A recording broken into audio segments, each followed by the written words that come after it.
Hi, I'm Josh Bell with the Miami Marlins. I wear NeuroGuard to help with strength and coordination when I'm in the weight room and help with balance when I'm on the baseball field. One of the most comfortable, reduces concussion, increases performance. You can't get a mouthpiece like that on the market. Not only is it a great product, it's super easy to use. I recommend it for any player, any age, at any level. Thank you guys so much, and go check out NeuroGuard Plus. NeuroGuard mouthpiece makes it easier to breathe while playing basketball. The unique design is not as bulky as any other mouthpiece and makes you feel safe in concussions. NeuroGuard. I control my breathing while I'm riding. It stops me getting concussions while I ride. It's very easy to use, so go pick one up today. I'm still doing stunts. And the concussions I've got, and I feel much safer with that. I'm doing, like I said, I'm doing a whole lot better in the gym. So NeuroGuard Plus, once this one wears out, you've got a customer for life, because I'm telling you people, NeuroGuard Plus is the way to go, and me, Mark Ash, says so.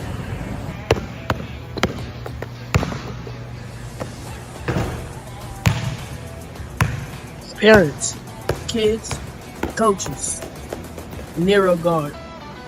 It's the future. Stay tuned.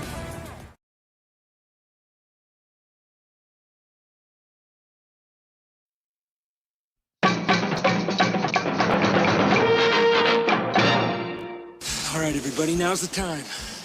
Brown right, motion, tailback slant. Let's put the women and children to bed and go looking for dinner, all right? On one, ready? Go 13! Coming up,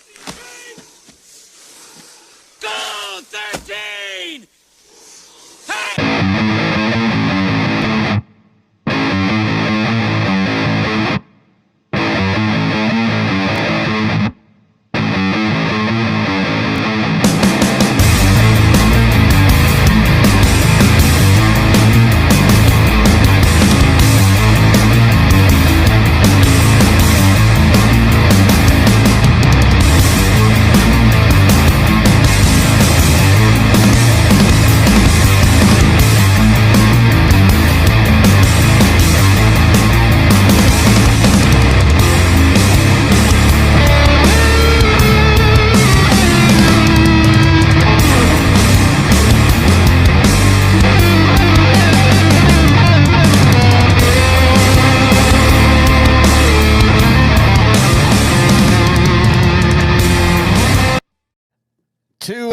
In the books, we now turn our attention to 3A. Hello, everybody. Terry Bennett here on Sideline to Sideline State Championship watch parties. As we've got the Class 3A Division I State Championship showdown about 27 minutes away. Yoakum versus Grandview. It's been a wild 3A Division I season, and I can tell you these are two of the teams probably no one picked to make it to state. That's why this is so awesome. And we're going to be doing what we always do here. We're going to be watching the game, talking and chatting during the game. But right now, we're going to take a quick break. And when we come back, we're going to cycle through our group of hosts and friends and Kevin and all that, talking numbers, talking our picks, all that, starting with, let's start with Kevin. Kevin's numbers. Welcome back to the Altex Welding Supply by the numbers. It's week 16, state championship week at AT&T Stadium. I'll take a look at classifications 4A, 3A, and 2A. I'm Kevin McPherson, here to present by the numbers for the Sideline to Sideline podcast. So let's get started. Our first number is 11, the total number of plays that the Munster offense was able to generate in the second half against Groover. Yet the Hornets defense, it had to be tired, but it held on for a 21-18 win. Munster got a 71-yard touchdown pass from Carney to Cunningham, just over 9 minutes left in a game that featured 5 lead changes. They'll be taking on Shiner. That Shiner defense showed up again against Mount Enterprise. The Comanches give up just 10.7 points per game. This is a rematch of the 2024 title game. It's Shiner's defense against the Munster offense, averaging almost 450 yards per game. That will be the nightcap Wednesday at AT&T Stadium. Our next number 23 for Joaquin, the total number of unanswered points in their upset win over number one Refugio last week. The Bobcats led 28-14, but an onside kickoff and then a fumble on a kickoff return helped the Rams. Could it be the year for the slot T Mafia? Well, the Rams average more than 300 yards rushing on offense, and they take on a Hamilton team that is a balanced offense. Hamilton averages 181 yards passing, 179 yards rushing, and for both teams, this is their first trip to the state title game. So really, it will be who blinks first, perhaps, in that 11 a.m. kickoff on Thursday at AT&T Stadium. Our next number, 12. That's the number of sacks for the Newton defense against East Bernard last week. Of course, East Bernard playing without their leading rusher, but it was big plays by the Newton offense that also contributed to a blowout win. Newton with 4 plays over 56 yards. Of course, Newton again will be faced against a very versatile passing attack in Wall. And really, this game might boil down to the Wall passing attack against the Eagles defense. Speed will definitely be on display. Wall has thrown for more than 4,000 yards, but the Newton defense relies on speed and tenacity. That game, 7 o'clock Thursday night. Our next number, 27. That is the combined points per game allowed by both teams in the Class 3A Division I Championship, Yoakum and Grandview. We might expect a shootout here. Of course, Yoakum is led by SMU commit Xavier Barnett and a freshman running back, Jamarquise Robinson, but Grandview may have a matchup problem with wide receiver Blue Hubbard, 6'2", 223 pounds. That's a 3 o'clock Thursday kick at AT&T Stadium. Our next number, 45. That is the length of the game-winning field goal for Stephenville kicker Brighton DeVito in a 24-21 win over defending state champion Salina last week. The Yellow Jackets gunning for their 7th state title. They average almost 47 points per game, but they are meeting perhaps the best defense, maybe in all classifications, but definitely Class 4A in Kilgore. The Bulldogs have 3 shutouts. They're giving up only 8.5 points per game. That is our first game Friday at AT&T Stadium. So again, maybe another offense versus defense showdown. The last number for Week 16, and by the numbers, is 19. That is the combined state championship game appearances for both Carthage and West Orange Stark. Call this the pedigree or the blue blood matchup. These two teams have actually only played one time since 1977, and that was in the 2013 quarterfinals when Carthage eliminated the Mustangs 28-14. Both these teams have 14 titles combined in their trophy shelves. Carthage seems like an unstoppable freight train this year, averaging 51.5 points per game, putting up 63 points in 3 of their playoff games. The West Orange Stark defense, 19.4 points per game. The Mustangs, of course, started 2-3 this season, so a bit of a surprise in their run through Region 3. But they are the true underdog, and they have the true underdog representative and running back Kelby Jefferson, all of 5'3", 150 pounds. This is a 3 o'clock kick Friday at AT&T Stadium. The Altex Welding Supply by the numbers for Week 16, presented by Altex Welding. Altex is an independently owned provider of industrial cylinder gases and welding products. They serve all of Texas and its businesses, schools, and the many talented welders across the Lone Star State. Now, back to Grant and Terry on the Sideline to Sideline podcast. All right, we are back here on the pregame show, and this is a legitimate first. We have Grant Goodwin, we have me, and we have Coach X live here on our pregame shows this year. Thanks for being here, Coach X. Hey, man, you guys asked me to do this, and, after some solid convincing, I finally agreed to it. But, I'm a busy man. I can't Did you ask him? No, I really didn't. I didn't ask him. I How the got, hell did you get on here? I got 17 emails and 4 texts about we need you, we need you, we need you, and I said, We all right, do. finally, after a while, I said, okay, I'll give in. We need Lindell Eagle fan to watch the show, and we know you rage bait him.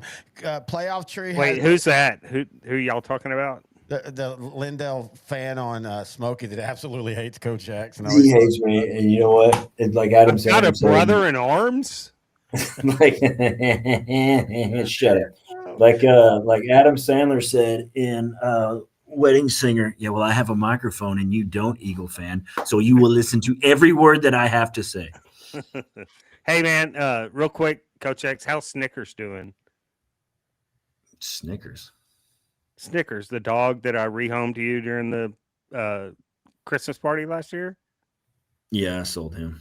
No, okay. Hey, what? I had left the Christmas party, I guess, at this point. What are y'all talking about? I I think he's making that up. Who the hell did I give Snickers to? I don't know. Okay. Somebody was hungry, I guess. I don't know. I'm around you all football season, and I don't remember a dog. Are you sure you didn't take the neighbor's dog again? I thought he was doing the hungry, why wait? Have a Snickers or whatever. No. I thought he was doing something like that as well. I gave a dog away, and I thought I gave it to him. Never mind. I was going over Can my we cut that? notes. Never mind. I was going over my production notes, and I did not see anything about a Snickers. So I was like, where is this going? I did once give a cat to Grant. That's a true story. I did, and my evil ex-wife still has it. And that is a mean cat, by the way. That's why I gave it to you. Anyway, it is state championship week. Of course, we're going to be picking all of the state championship games and talking about them 4A, 3A, and 2A. But before we do that, just overall, what were y'all thoughts on the 2025 season? Who goes first? You go. Me? Yeah, go. Man, so the regular season kind of played out kind of like what we thought, but man, when we got the last 2 rounds of the playoffs, things really started getting interesting, right? A lot of really good semifinal games, and some of them were upsets, and I just thought, we got new blood, right? I mean, outside of a few blue bloods in there, we still got some new blood this weekend, and I cannot wait. Yeah, it was just good to be back coaching football after that trip through the Pacific Northwest. There's a lot of weird women up there, dude. I'm just telling you right now. And but they're usually kind of easy, right? No, that's what they want. That's what they want you to think. You get them up there and they see a straight white man and they like lure you in with it was that Trump tattoo on your chest is what it was. It was. I mean, they lure you in with dreams of cotton candy and open legs and ganja and all that stuff. And then those things are all taken away and snapped shut at the wink of a hat. When they get you, when that door locks, there's some weird stuff that happens to you up there. So it was great to be back in the great state of Texas. And then y'all never really talk about my junior high C team, but we won the district we're in. We went 3-0. We went 3-0. We only had 3 games, but we won them all. All the other teams were scared. All right. I heard that 125-pound nose guard you had really tearing up the district and the C team. It was hard. It was hard to get him on the field because he didn't have an ear. A helmet that fit him. He had a prosthetic ear. And so, prosthetic ear. Did he hear through it? He couldn't. I mean, we tried. Like, I was going to make him the quarterback, and I was going to speak into the ear and see if he could hear me out on the deal because we couldn't afford the communication system. It didn't work. Y'all don't have the Apple iWatches on the C team. We don't have that. We had the Apple. We had the eye ears, and so we tried that. Which was Mickey Mouse ears. It was, dude. It was that, and so Civil War thing that stuck out. His prosthetic ear kept coming off every time he got hit, and we'd have to try. And then, the weird thing is they had a 125-pound nose guard, but a 275-pound running back. So it's the dynamic of the junior high C teams that are always fun. We had a 275-pound running back who runs like a 8-second flat 40 is the superintendent's kid, right? So you had to put him back there. Yeah, but He's nobody hard can to, tackle him. he's really hard to tackle. It's like it was like a Vader from WWE, dude, if you remember Vader. But yeah, and we did have a one-legged deep snapper too. He snapped it and he rolled. He was pretty good. But other Man, than I that, can't wait to see this C team when they get up to varsity. hey, they'll be ready to go. Those guys would stick you. All right. Oh man, can you get Literally. us sideline credentials to see I one of could, y'all's you know, games? we'll figure that we play on Thursdays. We usually kick off around 4, so it's going to probably be tough for y'all to get here. But we'll figure varsity or figure it out. No, it's the varsity. Okay, but when they make it to varsity, will you get us sideline passes so we can come see these guys? We'll do that. The varsity C team. We'll do that. We'll have y'all have a varsity C team. Each one of them will have a little patch on their jersey. It'd be C, and everybody be like, "Man, they got a lot of captains." No, those guys were on the C team 6 years ago. Y'all play Huntington and you play Paris Chisholm, Tulia and Tornilio. Anthony. If you want to impress me, instead of a one-legged snapper, give me a one-legged punter. No, dude. No, yeah. That's pretty awesome. He's the quickest in the district. Catch, snap, kick, back on the ground. Going back to the season, Grant and I, and of course, Coach X talking with us in text and stuff, we talked about outside of 4A, 3A and down, it felt like this was going to be a year of change. Now, in saying that, we do have Munster and Shiner. That's a rematch, but I think that's a rematch everybody's kind of curious to see about. But when you look at Hamilton versus Joaquin, and then especially 3A Division I, and of course, we'll get into the actual state championship when we pick that one. But just 3A Division I was the most interesting because you had so many powerhouses. And yet, at the end of the day, Yoakum is one of the teams that just kind of survived maybe the toughest region.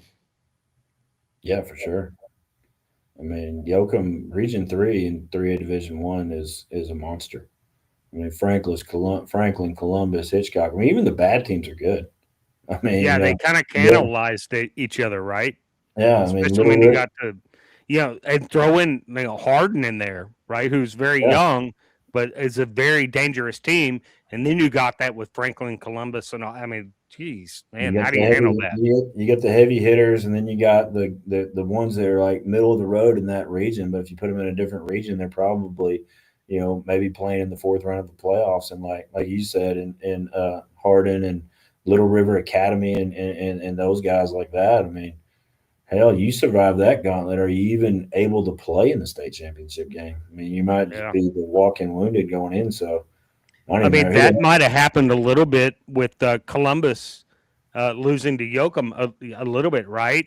They left it all on the field against Franklin. Not saying Yoakum, wasn't the better team, because obviously they are, but Columbus just let a lot of their guts on the field against Franklin. Yeah, I mean, one of their starting linebackers was out for that Yoakum game because of the Franklin game.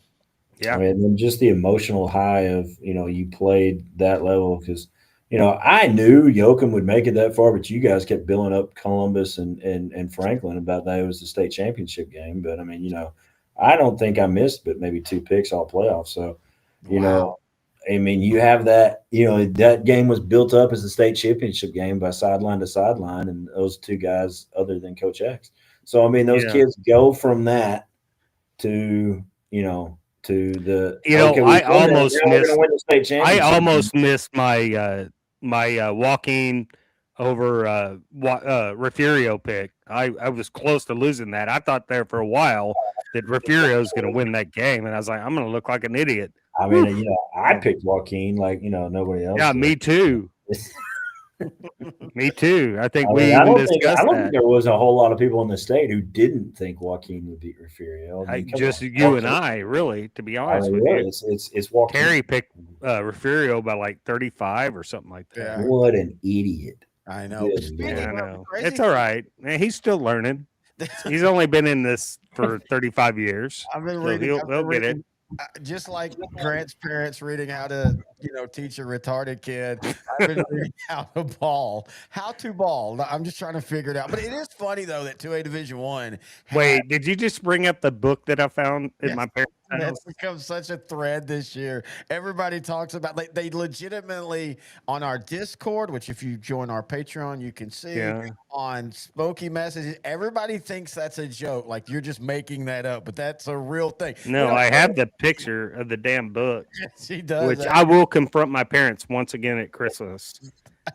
But anyway, going back to 2A Division One, and we're not going to talk realignment now, but in saying this, it is crazy that this is a division that's getting 2 first-time state finalist teams, and then when the numbers came out today, Munster and Shiner are moving up to 2A Division One, and it kind of feels like we're going to get a repeat of what we're having in 2A Division Two and 2A Division One next year. Oh yeah, there's a good possibility of that. I mean, that's a great game. Just the square-headedness of that game. Shiner versus Munster. I mean, the beer Bohemia makers Bowl, right? Yeah, the beer makers versus the cheese makers. I mean, come on, dude. Come on, throw on some lederhosen, put on a feather hat, and start freaking doing some polka dance. We saw at the end of this game last year when Munster outlasted Shiner in a great game. Everybody looked at each other in the press box at AT&T Stadium and saw what both teams had coming back and saying, we're going to see this game again next year. And lo and behold, here we are. But the crazy thing is, yes, but then that still was one of the toughest divisions in the divisions that all around. I mean, you look at just what Munster had to do to get through to Region 2 and then to survive Groover, which, man, Groover did everything right in that game. Even Coach Carney said it, and you'll hear it on the pregame for that one. Groover outplayed Munster, but, I mean, Munster has that championship pedigree. Well, I was talking to a guy from Munster at the Gunner Wall game. He was an ex-Gunner guy, and he had a kid that played for Gunner, moved to Munster, and he was talking about that Munster Groover game. And I said, man, that Groover defense was pretty darn good, right? And he said, yeah, they were a lot better than what we thought they were going to be. Yeah. And that summed it all up because Groover's defense was low key one of the best defenses in the region, if not in the state. They were, and again, when we get to that pick, Munster's also going through some injury issues, which might change how this state championship game is. But overall, though, I think the best thing is it's just been such a wide open season. I know when you look at 4A, you see, and I know Stephenville's a blue blood, but they haven't been there in a few years. Kilgore is back. In 4A Division 2, yes, you've got Carthage, but West Orange Stark, a blue blood, but they haven't been there in a while. And then again, 3A Division 1, crazy. 3A Division 2 is going to be fun. We get the Munster Shiner rematch, but we also get the Hamilton versus Joaquin. Looking outside of that at 5A and 6A, I don't know why. Maybe it's just been a couple years, but I'm actually interested in the Duncanville versus North Shore game again. I feel like that's now back. Man, we get that one again. Yes, for 5,000 years in a row. We get, and both of them were off of at least Duncanville was off of upsets, right? Yes. Yes. All right. Let's turn our attention to the matchup. Everybody predicted this right in 3A Division 1. Grandview 13-2 versus Yoakum 13-2. The rare Region 2 versus Region 4 matchup. I got to admit, this is one of those games I cannot make a full decision on. I keep going back and forth on. Grant, what are your thoughts? Yoakum. Yoakum wins this ball game. Look, Grandview's great. They're young, right? They're very young. They got an Ebner on the is it Ebner, right? I think that they have the not Tristan Ebner, but the sibling of that. Is that right? They have Briggs Gents, old Dane's brother. Gents. I'm sorry, not Ebner. Coach Ebner's son's coach on the gone. team, by the way. Yeah, but a Gents, and when's the last time Grandview's lost with a Gents on the team? Good point. Right?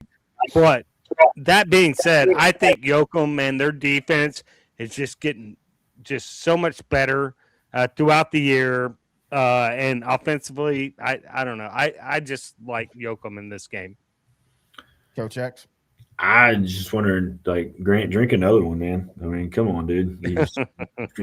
You forgetting kids' names I'm thinking already? Ebner, Gents, the same. It's close. It really is. I'm pretty sure the Ebner kid, Anderson, like Tristan No, Ebner. the Tristan Ebner. No, was that? Oh, that was it. Well, the head coach of Grandview is Ryan Ebner. Is that what you're Ryan thinking? Ebner, but they had it Ebner. He's out of eligibility. Ryan's son. But I'm thinking of Gents. Sorry. Ryan's son. Is that the Sue me. is that Sue the me, terrible dude? Is Ryan's son the terrible sequel to Brian's song? Oh, that's gotta be a bad one, dude. I mean, How but we turning into the Pat McAfee show all of a sudden with Coach X being McAfee? It's Coach X. this isn't the Pat McAfee show. Are What you the the hell is No. patron of the show, Grant? This is the McAfee antivirus show. I thought I was Anything. going on the Joe Rogan experience when I clicked on this link, but whatever. Oh, you want me Who to are show we you my talking weenie? about? You want me to show you my weenie on video? Wait, what? I do Oh, not. that's Howard Stern. Never mind. Hey, Grant's just in a weird spot there. I actually disagree with Grant. I like Grandview. Who wants to see my underwear? Come on. Nobody. I like Grandview in this game. The one thing you can't discount Grandview on is they definitely have the cooler helmets. So Oh, definitely. I mean, They do. That's worth a touchdown. But I see them in the NFL every day. I mean, Cincinnati. play every Seen day, it. Grant. If it's in the NFL, it's just sterile.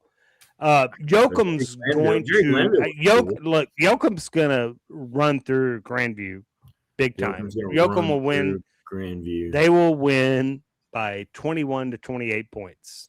Are you serious? 28 I am very serious. Wow, that blows my mind. I mean, I'm not saying that Yoakum winning blows, but I mean, Grandview's not a team that's limped into the. Okay, I'm just telling you, Yoakum will win this game by 3. I'm going to say 3 touchdowns. Wow, 3 touchdowns. Well, I'm not. Well, hell, Y'all I'm not come back gonna and watch. visit me next week. I'm not even going to watch that on TV. Then I'm going to watch something else. But you're saying Yoakum, and just to prove a point, I'm going to also pick Yoakum because yes, I think they're going to win too. But I don't think they're going to win by 3 touchdowns because Grandview is tried and true. They're always tough, and I really think they'll give a game and they'll go down swinging. But I think they are going to go down. Yeah, I think Grandview wins, but I definitely think it's a close game. I mean, yes, Yoakum's defense has gotten better the last couple weeks, but I don't know if you look at the last few weeks, Hardin, Columbus, Orlando, they've played a more diversified offense than a Grandview. And at times when they've played more diversified offenses, they have struggled. So that's why I just think Grandview's offense is better than what Yoakum has seen over the last 3 weeks. Well, I don't know if they're better, dude. I mean, Yoakum's in a tougher region by far. Yeah, they're in a tougher region, but I don't know if it's a tougher region because of offenses. Look, Columbus's offense, outside of the 2 games we saw, it blows my mind. Hey, I saw Doc do a number on Frankston. That's what I'm saying. Other than the 2 games we saw, Columbus's offense struggled all year. And so it still blows my mind how what we saw and what translated the rest of the year wasn't the same. But either way, I think this is one of the closer games. I'm not shocked by you picking Yoakum. Yeah, I think it's one of the not closer games, actually, which is weird. I think it's right in the middle. So I say 21 points. He says close game. How many are you saying by? What's a close? Well, hold on. I got to know. What's Terry's close 10, game? 7.5. 7.5. And you're saying 21? 38.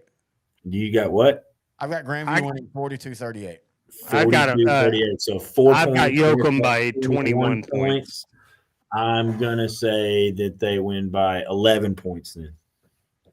All right. All right. The loser buys the rest of us steak dinner. No. Yeah. From I can't think of a name. Chili. Hey, Chili Steaks. No, not. Hey, everybody. Welcome back to the Central Texas Football Podcast. I'm Kenny Heath coming to you from the worldwide headquarters in Huron, Texas. And join with me always is Mr. Ryan Fox. Ryan, how you doing, buddy? I'm doing well, sir. It's state week, most exciting week of the year, and I'm doing fantastic. How about yourself?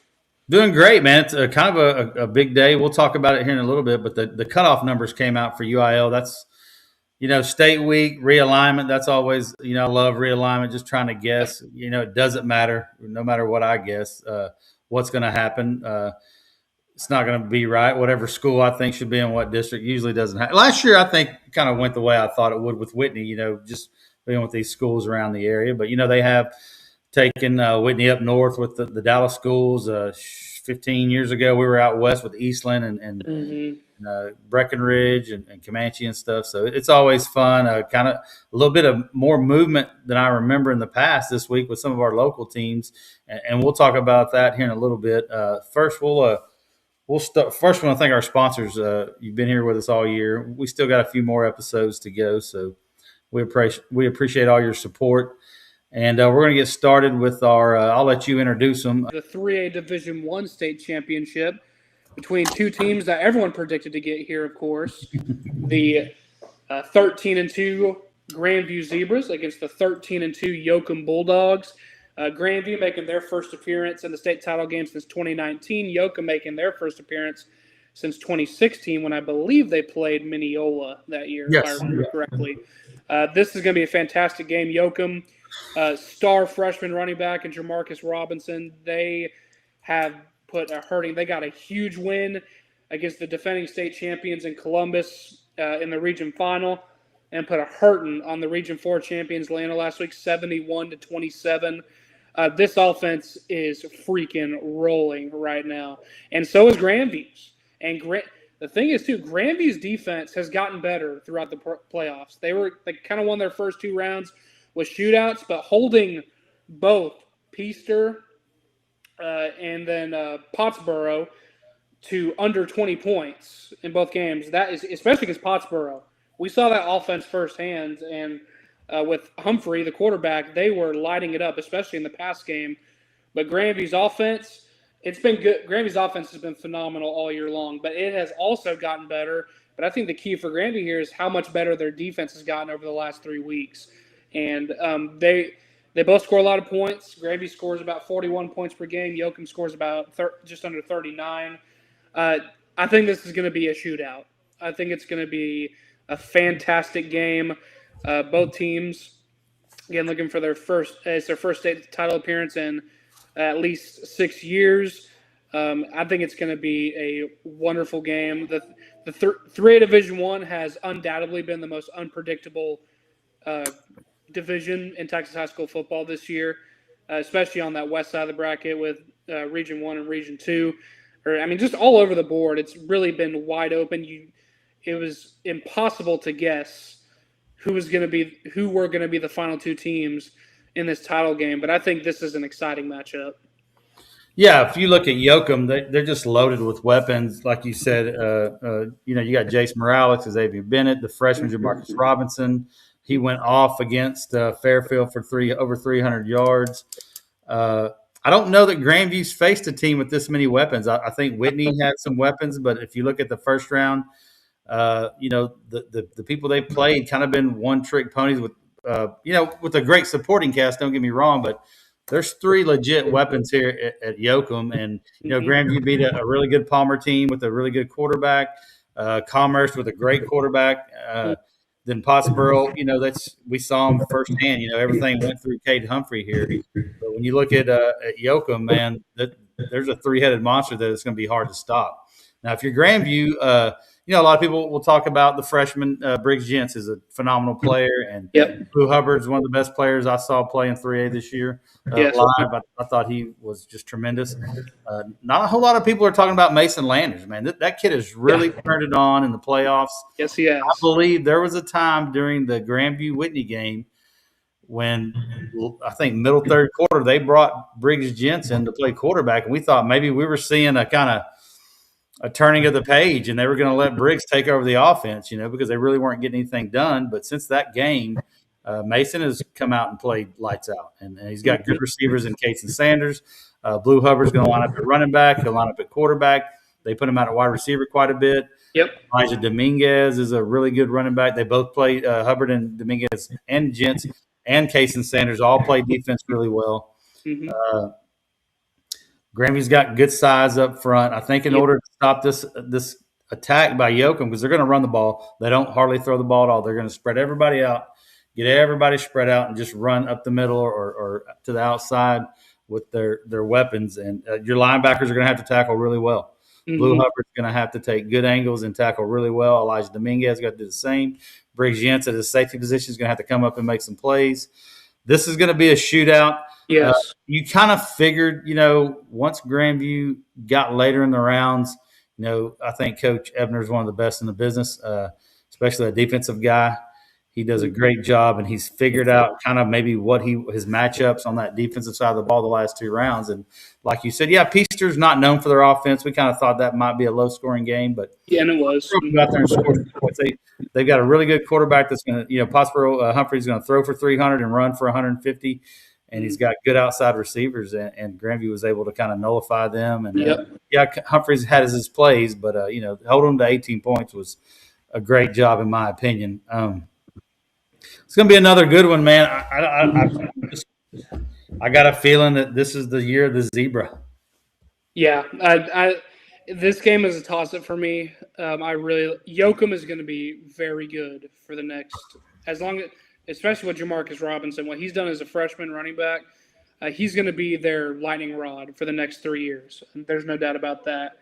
I think they have a lot of weapons, but I think this Yoakum team is a little bit younger than this Grandview team. And I think, again, with Grandview getting better defensively throughout the playoffs and really on both sides of the ball, again, holding a team like Pottsboro to 18 and then, in the semifinal round, scoring 21 points on Peaster defense is like scoring 49 on an average defense. I mean, that's just how good Peaster's defense was, and they're able to score 21 points on them. That just speaks well to their offense as well.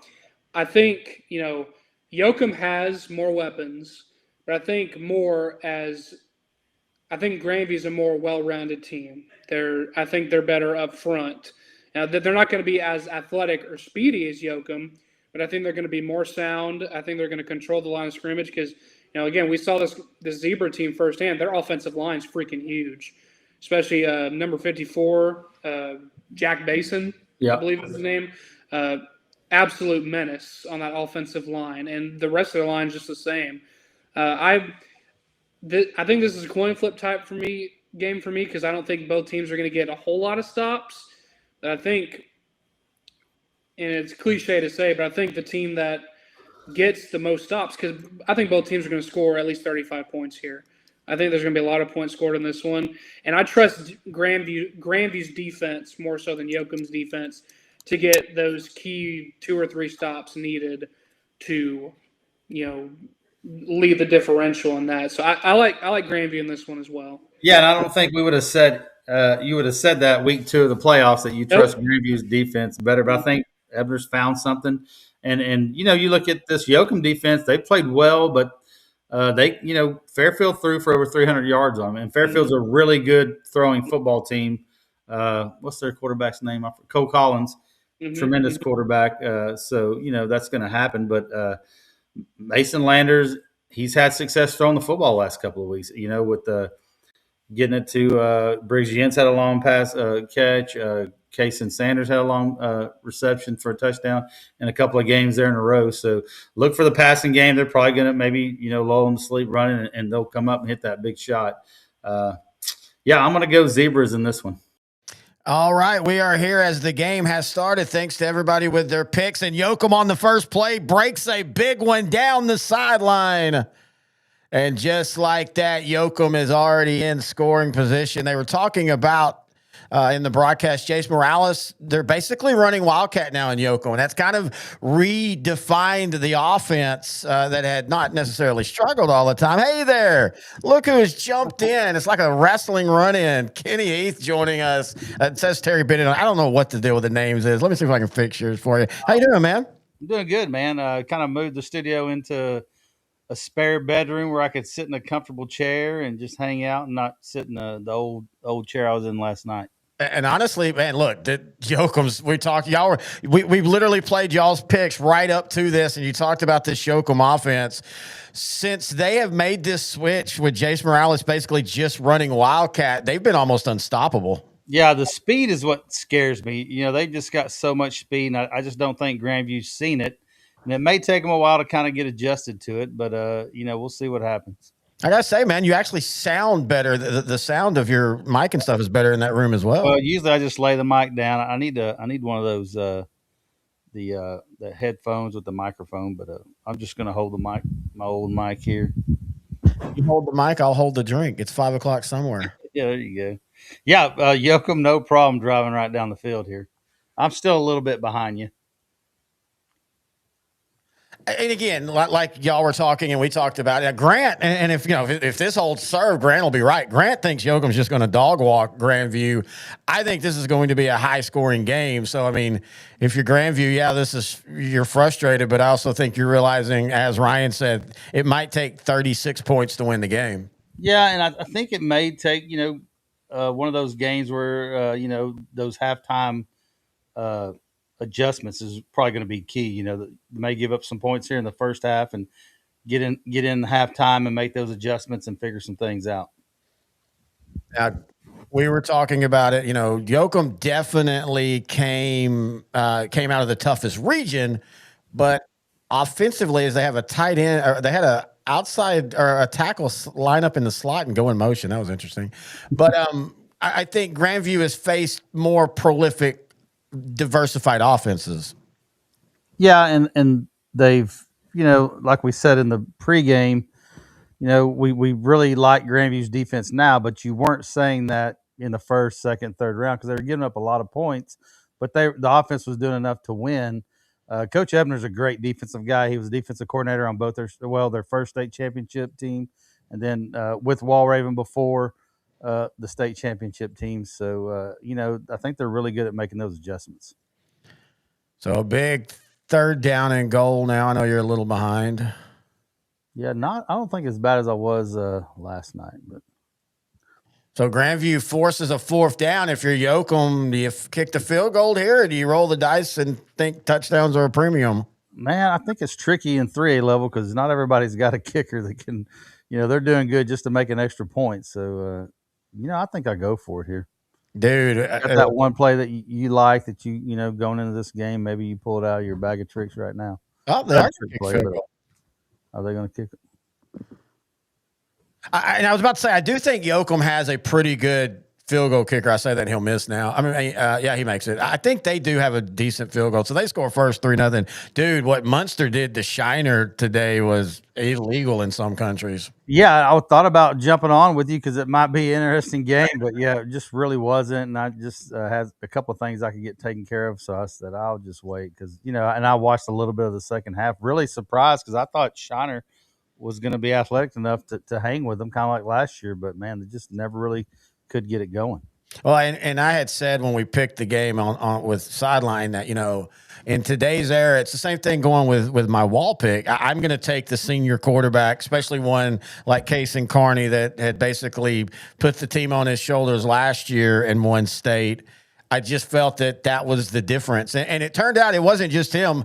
Garrett Hess, who had been hurt to the point where he couldn't play both sides of the field. He was finally healthy enough to play offense this week, and that was the difference. He had 3 touchdown receptions, and Shiner's secondary just had no answer for him.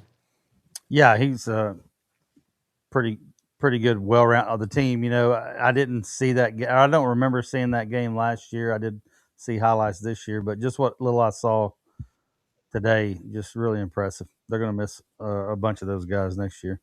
And where are they? They're moving. Are they moving? Yeah, them and Shiner both are going up to 2A Division 1. And now Munster will, and I know Hamilton won state. Yes, congrats. But they are moving up into a region that's probably going to be easier for them where they're at next year youth-wise because they're losing a lot. I mean, they still have a lot of talent. It's Munster. They're not going away. Yeah. But I think them moving up to 2A Division 1 will actually help them because Frankston, that was a pretty senior-laden team. Hamilton's a pretty senior-laden team. Now, De Leon, I think they're kind of, a little bit of both, but I think Munster will benefit with the move up. Shiner, I don't know yet. Shiner's young. Shiner's not going anywhere either, but they're going to be up in 2A Division 1 as well. Yeah, that quarterback at Shiner was a sophomore. Hamilton will be out of the way. They're going up to Division 3A, Division 2. Axtell will have Levi Leathers coming back. I don't know about some of their other skill kids. I thought they were pretty young. AJ Fetch, I believe, is coming back. So Axel will have some dudes coming back. Now, I'm not saying this as news. I have been told this, that there is a chance that Levi might bypass his senior year of football because he is a baseball player. Yeah, he's going to the University of Arkansas to play baseball, so that would not surprise me one bit. And also with his injury, he might not even be 100% at the beginning of the year anyway. We'll have to see. I hope he doesn't. I really feel that we missed out on a great Hamilton versus Axel game with him fully healthy. Yeah, and I just really thought Axel's defense would play a little better in that game, but when you're missing your stud, who knows what it does to your mindset? You'd like to think it wouldn't bother the kids, but probably did. So it would be nice because they had him last year, but he was real limited in that game, that regional final game last year, because he was coming off an injury that he got earlier in the year. Dude, I guess I have never really seen Mason Landers other than like in back views off the press box. He's stout, bro. He is like that quarterback that passed away, Johnny Lazen. What I can't remember. Jared Lorenzen. Yeah. I mean, he's about there. Hey, he started left tackle for 99% of the 4A teams out there. He's a stout big dude. Shift him out of left tackle into the quarterback, and he's got a gun. I mean, the kid. Now and y'all talked about it at the beginning of the year, halfway through the season. He got real inconsistent, but he's really found the flow over the last 6 games. Yeah, I think you credit Coach John Jay, the offensive coordinator. They're just kind of figuring out. This is second year starting, and just kind of figured out what works for him and fine tuning things. And yeah, he's been fantastic. And he will, when they run the Wildcat, they'll line him up as like a sniffer back or a slot back and have him go out and block sometimes. I don't blame him. There's Cason Sanders. Good to have. Cason was injured earlier in the year. I think he missed that. Who'd they play out there in East Texas? Tyler, it wasn't Chapel Hill. One of them, they run the slot T. Yeah, hang on, look. They were down late in that game, and he missed a couple of games, and he got healthy, and he's a good deep threat. He's a good defensive back also. Spring Hill. Yeah, Spring Hill. I'm sorry, not Chapel Hill.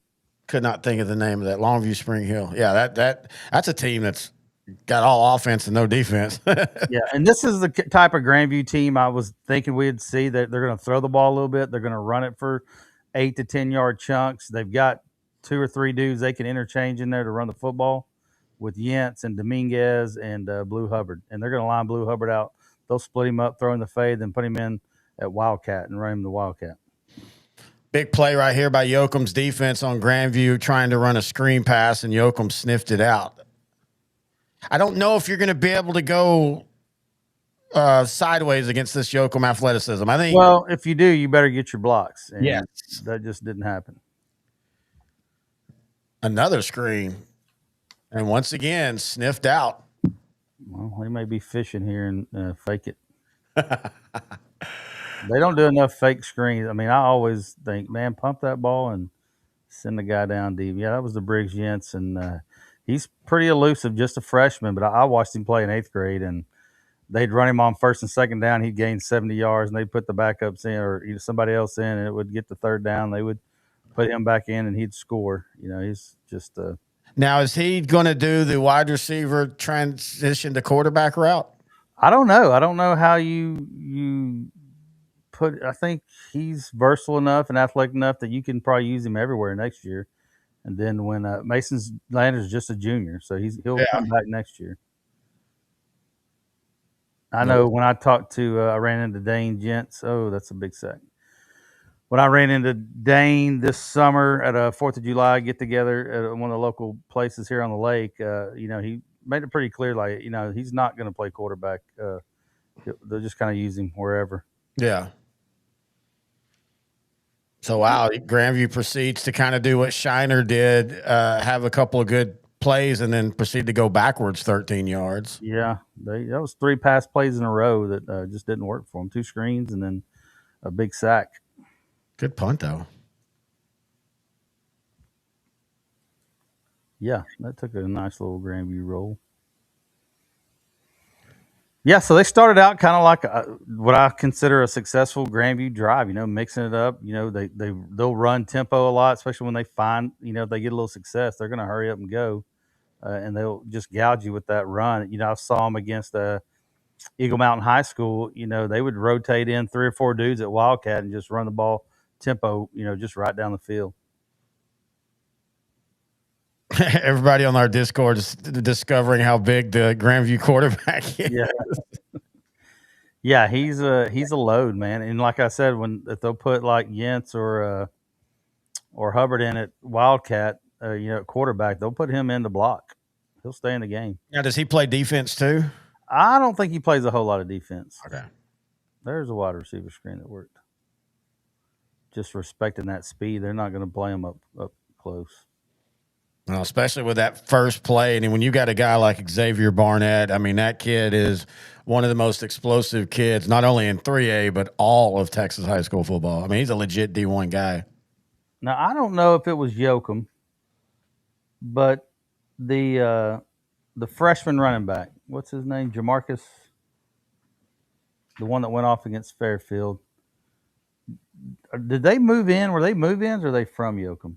That I don't know. Marcus Robinson. I thought I saw on one of either Smokey or the app that he had a little brother that was in 8th grade, and it may be a different team and a different set of kids, but they came from a local, like a Central Texas school, and they moved down somewhere. May have been somebody else. So Yoakum now up 3-0 with 5:40 left here in the first quarter. Yeah, kind of sad that I missed the Grandview tailgate this year. It's usually pretty fun. The head just fell. Something fell in here. Uh-oh. That's a big play by the Zebra defense there. Yes, it was. Oh, I guess it was my Gatorade fell. I'll have to pick that up later.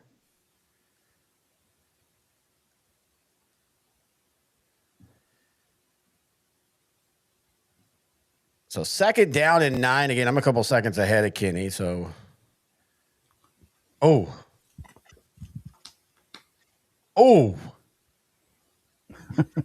It's okay. You can spoil it. Oh no, I do that when I'm by myself doing these. I just the physicality on this play by the Grandview defense. Yoakum trying to do some trickery, going out to the outside, and just the hitting. I mean, you can tell number 3. I think they said it was a sophomore or whatever, but that kid, you can tell he hits because look at his helmet. It's the stripes aren't all normal anymore. Yeah, they're all blue. Yeah. Yeah, Blue Hubbard's pretty fast. I think, I don't know what, if he's going to wow you with his 100-yard time, but man, he's got a lot of football speed. He can cover a lot of ground. Almost got that tackle for a loss there. Oh my gosh.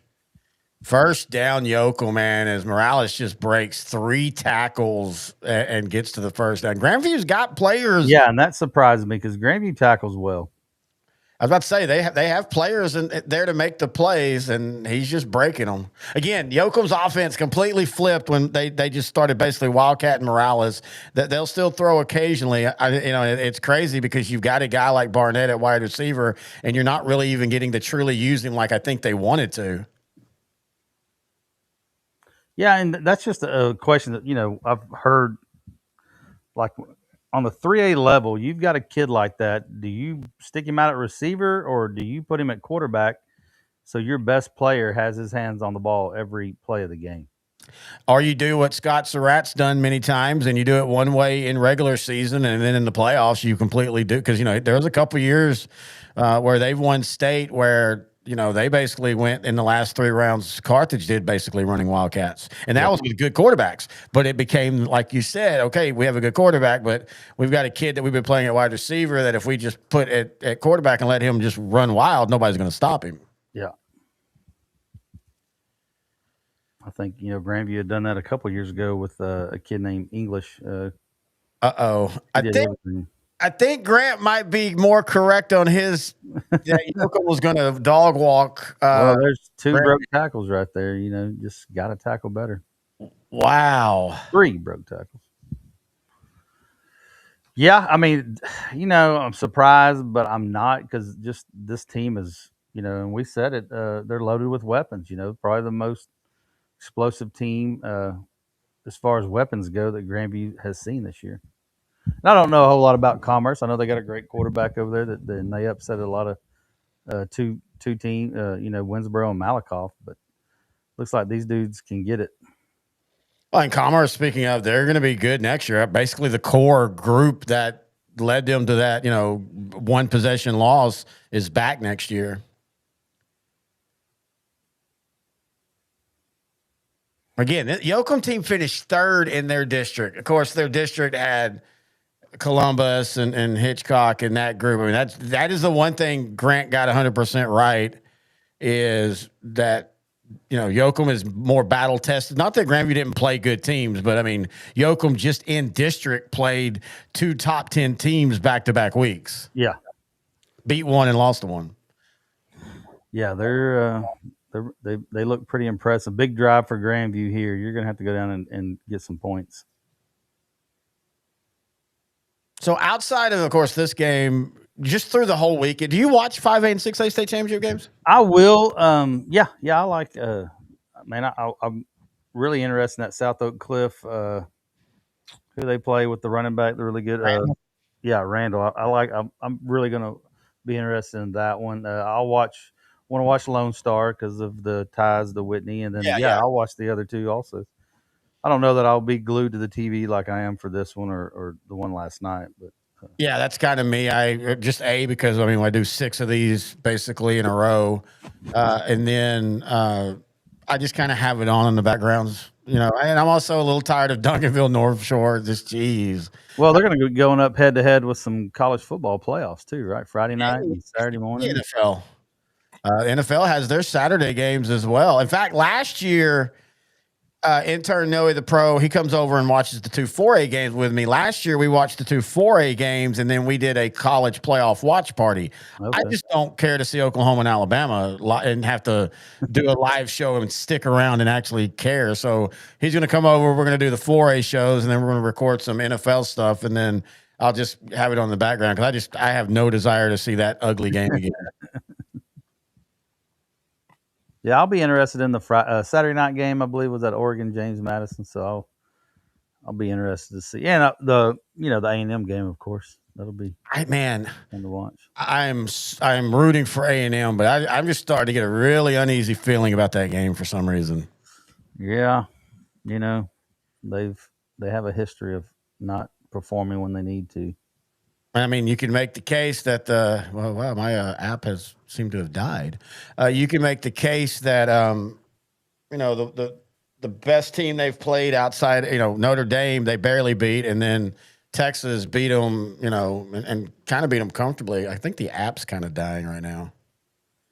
Mine's still. You talking about the Victory Plus? Yeah, mine's still rolling. I might be behind you now. Well, that'll be a first. I'm usually lagging.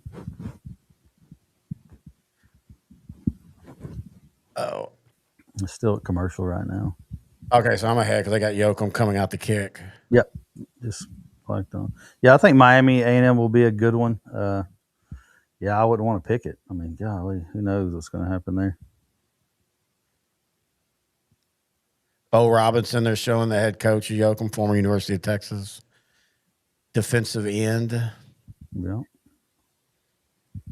Well, they had some good ones back in the day. Aaron Humphrey, I remember him. He was good. Nava. Was it Brandon Nava? Yep. And then you had, of course, Sergio Kendall. Yeah. Tony Brackens. You want to go back in the late 90s? He was wonderful. I've always been a defensive end linebacker guy. I love pass rushes and. Yeah, he's pride of Fairfield, and his brother was pretty good too. I think his brother went to Tarleton and played. Man, speaking of Tarleton, they had a wonderful season. Just absolutely get flipped upside down by Villanova, and their running back at halftime announces he's transferring. Really that blows my mind, man. I watched they were up 14-0 early, and I thought, they're going to cruise through this, and then I saw later that they ended up getting beat, and I didn't know the running back had transferred at halftime. That's crazy. Speaking of running backs, I saw that Jonte Johnson got offered by Howard Payne, I think, or Hardy Simmons, or one of those. So.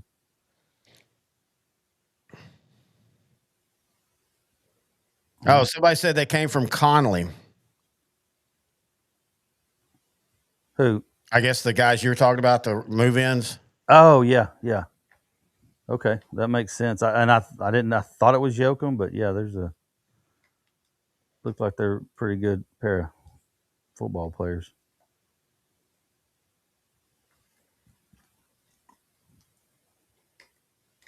Yeah, I think Grandview's kind of like, the old school football. You run the ball to set up the pass, and Yeah. I like what they're doing here.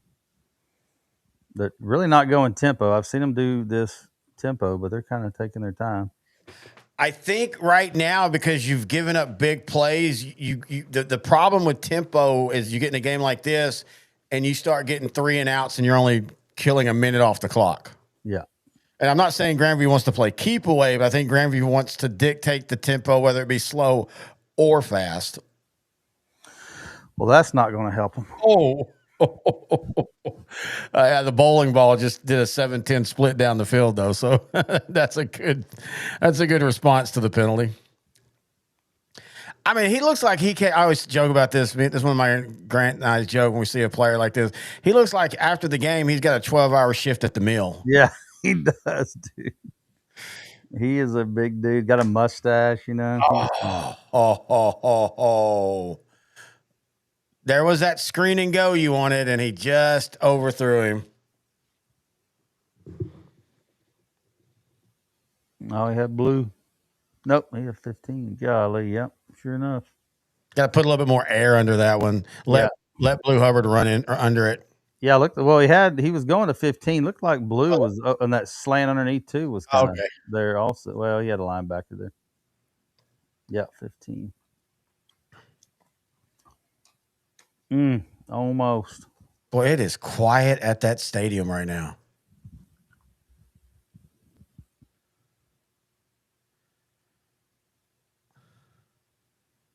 It's a big down right here. I mean, this dude is becoming one of my favorite players because everything he does is just a little off. They run the option, and instead of like a true option pitch, he basically just kind of underhand tosses it. Yeah, well, his nickname's Peanut. That's what they call him, Peanut. His sophomore year, I was talking to some guys over there trying to get some information. I'm like, well, who's going to be y'all's quarterback? And they said Peanut. I was like, well, who's Peanut? Well, I don't know his real name, but they call him Peanut. I'm telling you, he probably could already outdrink us under the table. He has 3 kids and smokes Marlboros at lunch. Oh, man, this is what makes high school football so fun, though. It's just the variety of players and all different sizes and such.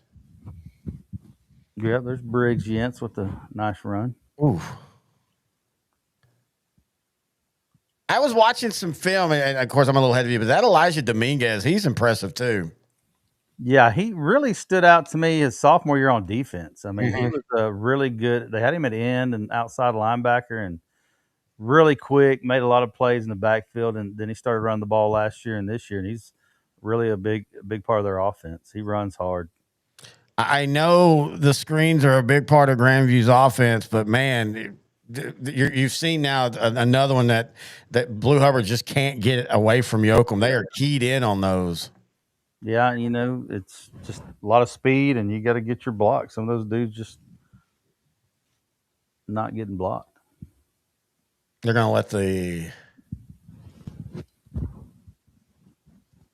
yeah, I was about to say they take it to the first quarter end. Yoakum is up 10-0. We're going to take a break. We'll be right back here on the Class 3A Division I State Championship Watch Party on L4 Media.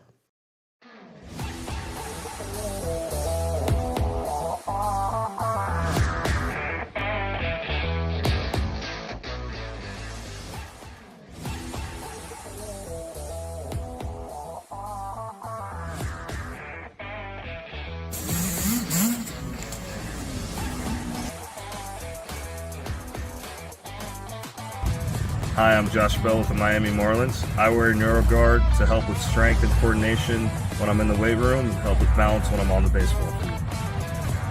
One of the most comfortable, reduces concussion, increases performance. You can't get a mouthpiece like that on the market. Not only is it a great product, it's super easy to use. I recommend it for any player, any age, at any level. Thank you guys so much, and go check out NeuroGuard Plus. NeuroGuard mouthpiece makes it easy to breathe while playing basketball. The unique design is not as bulky as any other mouthpiece and makes you feel safe in concussions. NeuroGuard. They control my breathing while I'm riding. It stops me getting concussions while I wreck. It's very easy to use, so go pick one up today. I'm still doing stunts.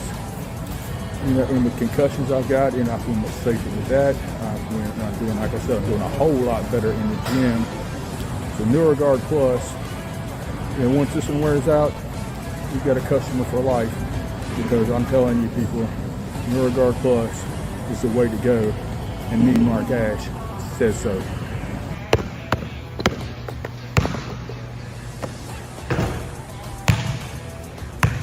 Parents, kids, coaches, NeuroGuard. It's the future. Stay tuned. Coach Surratt came in 2007, and really what's remarkable about him is how quickly he turned the program around. The biggest challenge here was just to change the mindset. Obviously, we want a winning culture, but the first thing you got to instill is, toughness. It don't matter if it's volleyball, football, baseball. He's put Carthage on the map to a great extent.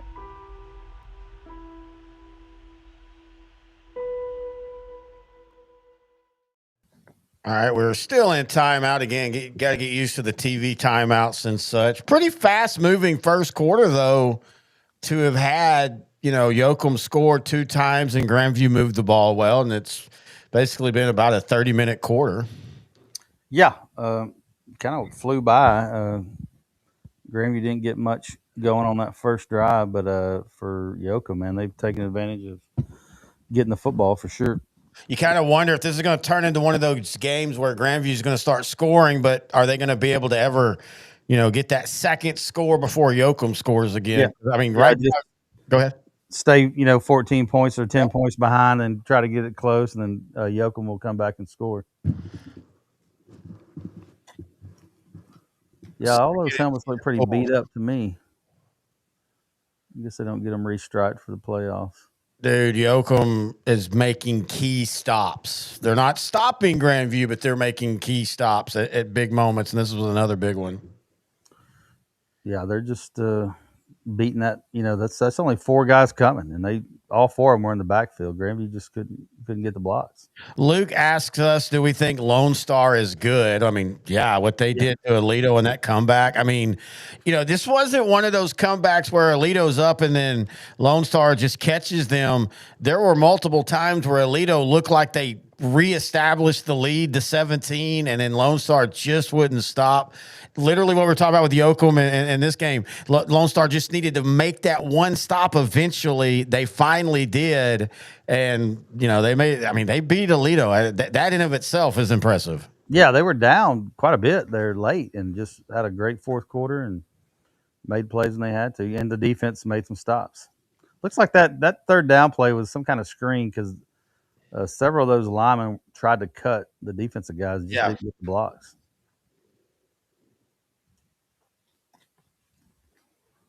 Road to Arlington, a couple of close games. Columbus and Fairfield. That Columbus one's just so Grant and I just feel like maybe that Franklin game just took it all out of Columbus. Yeah, they're second in 12-3, not third. I keep saying they were third. I forget they beat Hitchcock, so they were second in the district. Yeah. 3rd and 17. They go to Briggs over the middle or Hubbard over the middle.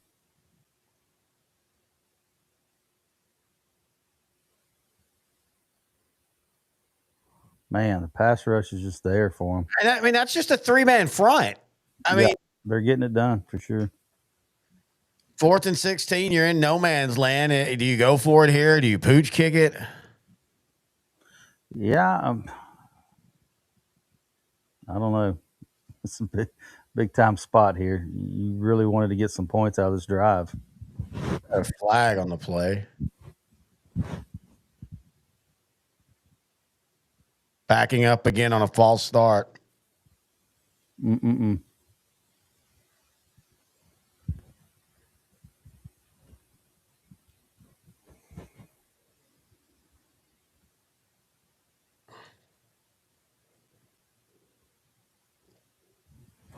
Yeah, that's not good. They may pooch it here. Yeah, they do. And the ball rolls into the end zone. I mean, this has just gone every bad way for Grandview so far this game. Oh yeah, looked like a great punt. Just didn't put enough English on it.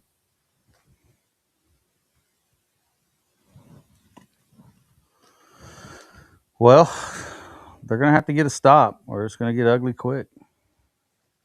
Well, the one thing about it, you can say this with what they've done offensively. I'm not saying if they go down 17-0, they're going to come back, but you can't count them out. I mean, they can catch fire at any moment. But right now, the thing that I'm concerned with, if I'm Grandview, is Yoakum is winning the battle against your offensive line mainly with 3 guys. Yeah, and I kind of saw it in the. Of course, I'm going by this because I saw every play of it. But the Whitney game, Whitney, the speed really hurt Grandview. They got some big dudes, and Whitney's not that big, but they're really fast, and they were in that backfield quite a bit because of their quickness. Yeah, and that's one thing Yoakum has in spades is quickness.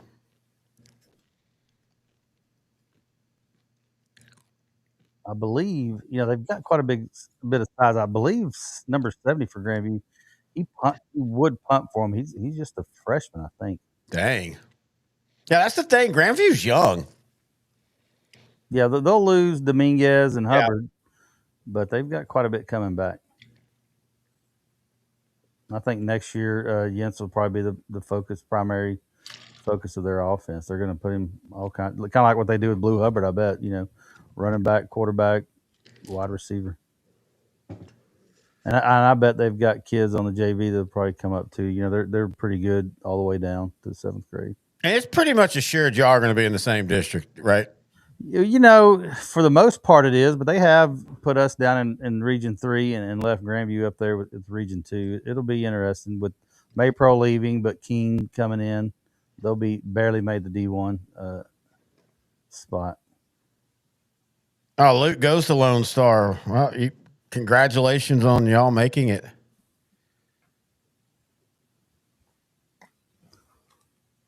Yeah, Lone Star, I keep up with them.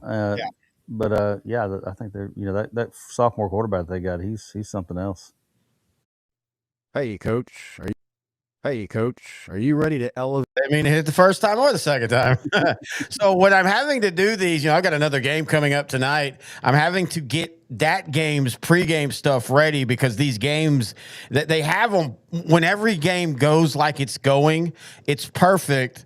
But I still only have like 30 minutes in between the last game inning and the next game to get everything done. So I just kind of spend some of the downtime working on Brett on Discord asked, did Yoakum play like crap in district? I mean, they finished second. No, I wouldn't say they play. I mean, I don't. They're Columbus got the best of them, but I mean, again, they got that revenge and in the playoffs. Well, they're definitely playing better than the last time they got here because last time they were here, Mineola made quick work of them. Dude, that Mineola team, that team will get forgotten about. They had made it there when they were all freshmen, and then their sophomore year they got upset, I think, in their region final, or their junior year. I'm sorry, they were all sophomores. Their junior, and then that senior year, man, that team kind of gets lost. But that Mineola team, I think it was 2015, 2016. They were great. Yeah, I watched them their sophomore year when Yo beat them. I was there, and then the 2 years later, wow. Honestly, when they played Yoakum, the game was over pretty quick. And the great Jay Black at the Texas Sports Hall of Fame texted me and said, "Hey, I'm at a suite if you want to come down." I'm like, "Yes, sir. Let's do it." Uh-oh. Yeah, it's Uh-oh. Yep, they're fast. Like I say, man, they're good. I mean, they're strong. They block well up front. Like you said, their defensive line is just having their way with Grandview's offensive line too. Give Grant credit, man. And I know the game's not over, but he called it. He says it's going to be a 21-point win at best. And so far, he is 100% on the nose, and it might even be worse. They're well on their way. Yeah, and you know, at the beginning of the year, Grandview was ranked in the top 10. I thought, I remember you texted me that. You literally texted me like, "Do you really feel that they're a top 10 team?" And I was like, "I haven't really watched them a lot. I didn't even." We talked about them, and we had them making the playoffs, of course, but, I hadn't really thought about it. And then I went and watched some of the highlights, and I was like, well, I mean, their record, but, I mean, they look good. I mean, obviously they're good. They made the state, but I don't know. They were one of the teams that at times just look really pedestrian. And then at other times, they just look like they can't be beat. Yeah, they just kind of didn't, I saw them the year before, and I thought, yeah, they're a solid team. And then, then they made that run in the playoffs after the first and second round. You thought, well, it's just a matter of time. But man, they just kept winning, and it's not their fault. But that Region 2 was just kind of wide open. Malakoff's down a little bit. I expect them to be up if they're still in Region 2, and you're probably going to you might get Gunner in that region, going forward. So I think a region that I thought was probably going to be kind of wide open again, maybe not be so wide open with Gunner, and then with Malakoff being older. Malakoff being older, Commerce being older. I'm still sold on Whitesboro. I think Whitesboro is going to be really good because they were really young, and man, they look good. Yeah, they were all sophomores, juniors, and a few freshmen. Man, I think if I remember correctly, they're going to return like 8-8 or something like that, something real crazy like that. Gunner's going to be good, but it's going to be interesting to see Gunner playing in a different, a division that's going to be where they're not the deeper team most of the time.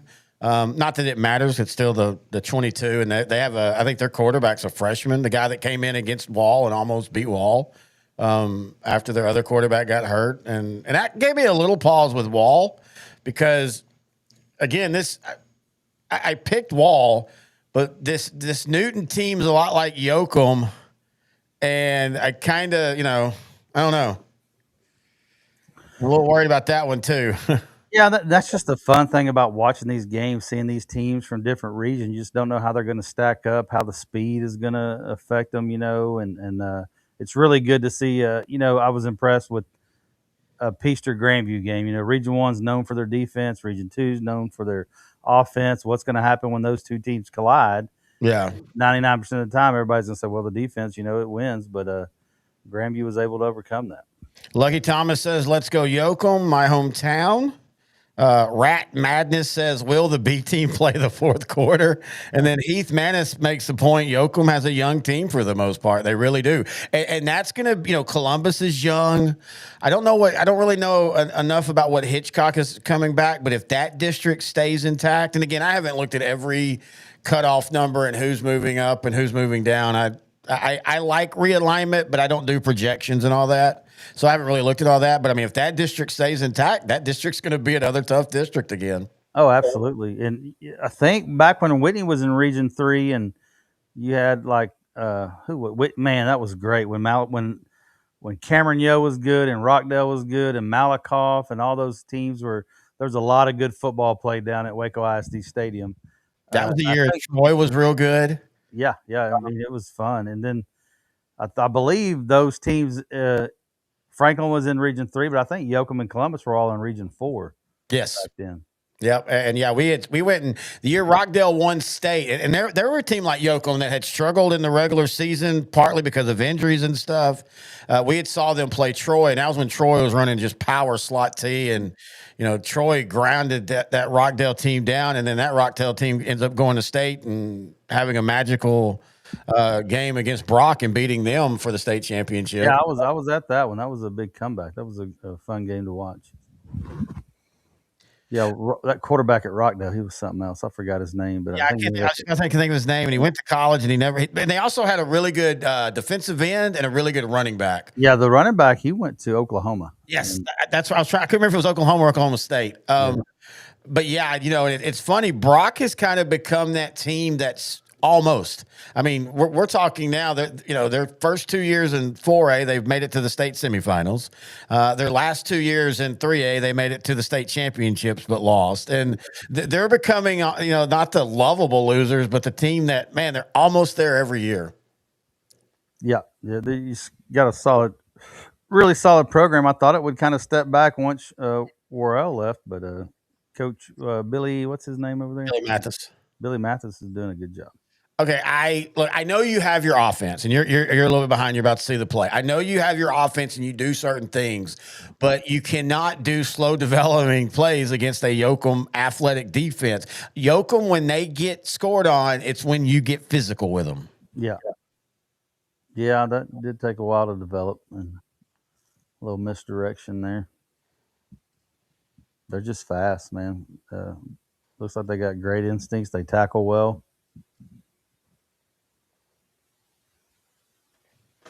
Was this going to be third and short? Fourth. Oh, fourth and short. God. And again, Yoakum 13-2, but their 2 losses were to 4A Cuero, and that's a great rivalry, by the way. 42-28, and then to Columbus 28-10. But that game was a lot closer than that score. And then again, they got revenge against Columbus in the playoffs, 20-14. And this was a team that last year got hot late and, made it all the way to Columbus in the region semifinal or region final then when they got beat 56-42. So, I think Yoakum weirdly got slept on maybe when they shouldn't have been getting slept on. Yeah, man, they're always tough. I mean, just you think about those teams down there in that district, that region, Hitchcock and Columbus and Yoakum just always beating up on each other. Man, Grandview's going to have to take some chances here eventually. It's going to be, that was, you have to do something here. Grandview is, of course, 2018 and 2019 state championships. Took a step back over the few years, never like bad or anything. And again, we talked about earlier, I was a little surprised that they came through the region this year. I thought they were a year ahead. And, that's the one thing about it. This is going to be a learning experience no matter how this game finishes. But it's just not looking good right now. It's not. And I feel for those kids and happy for Yoakum. I bet it's just a pretty good feeling to be up. Yeah. And it's funny because, Munster was up on Shiner like this for most of the game, but I still felt Shiner had a chance. They needed some things to go right. I don't know, man. This feels like Grandview. I'm not saying they're quitting or anything, but it doesn't feel like they have a chance to make a comeback unless Yoakum just starts putting the ball on the ground. Yeah, Yoakum just hasn't done anything wrong. I mean, they just played great defense. The offense has been churning. Oh, yeah, it's churning, as you're about to see. Wow, dude. Yeah, he's just that 4th and 2, you're going to have to take a chance or, because every time you've given them the ball, they've scored. And, yeah, this is getting out of hand. I got to admit, man, that so far the Hamilton Joaquin game was close, but it was just kind of a grindy game. And then Munster shuts out Shiner 28-0. Yoakum now already up 23-0. So far, the 11-man games have been kind of duds. Yeah, really they have been. And barring some kind of miraculous comeback, and this one may be kind of over at half. Greg Tepper, I don't know if you're listening. I wear these so I can hear the TV because I like to hear what they're saying. And they made the point. It doesn't even look like Yoakum's running hard. No, I don't. I got the volume down, but it's just some athletes just make it look that way. I mean, there's a kid from Whitney, Devin Wilson, and the kid would jog 99% of the time. Only time I ever really saw him turn the jets on is when he chased down Zach Hrbachik in that 3rd round playoff game, and he put his head down and took off and chased him down. On the game, Yoakum has 306 total yards in the first half. Goodness gracious. 297 rushing yards. Yeah, they're not going to throw the ball much, and no need to when you can run it like that. Morales is averaging 15 yards a carry. Barnett is averaging 18 yards a carry. They both have already hit 130 and more and 3 touchdowns. That's what do they say? Ass to belt. Yep. Belt to ass or whatever it is. Oh. We call it boat racing because you can't say the other one on shows. It was so funny too because intern Noah the pro, he played high school football, but he's not in the high school football culture. And I use that all the time. And one day we're in the middle of the NFL thing, and I say boat race. He goes, "Oh, I always wondered why you say that. I get it now." I'm like, "Yeah, it's beat ass boat race." Oh man, this is. I mean, now the thing is, if you're Grandview, F it. Let's throw everything at the wall. Let's see if we can find something that sticks. Yeah, you got to go get a score. Something's got to happen here. It's just this is this high level of football.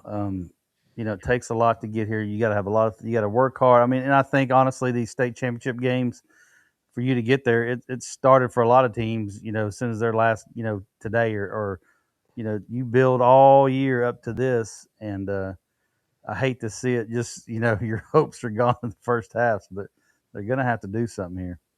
Greg Tepper brought up a good point. Now, and again, we don't know what's going to happen, but Grandview receives the ball. So if you could find a touchdown here, get the ball back, find another touchdown, then you're back to a 10-point game. Yeah, again, you still got to figure out how to stop Yoakum on defense, but I mean, you got to give yourself as many chances as you can. Yeah, that's a good point. But you got to score here first for sure.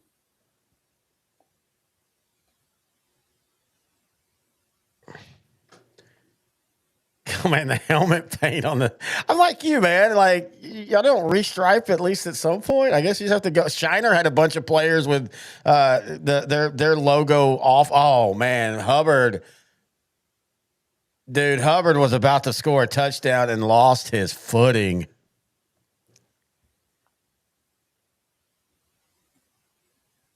Oh, dude, yeah. I don't know. I think 11 might have ran. Yeah, it would have been a big game for sure. Maybe they just don't do this helmet stickers. Instead of helmet stickers, they just let the paint chip off. I like that.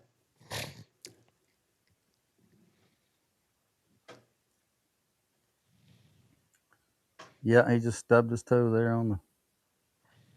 I think Hubbard's got some offers. I think Tarleton has offered him, and I think he'll be a really good linebacker at the next level.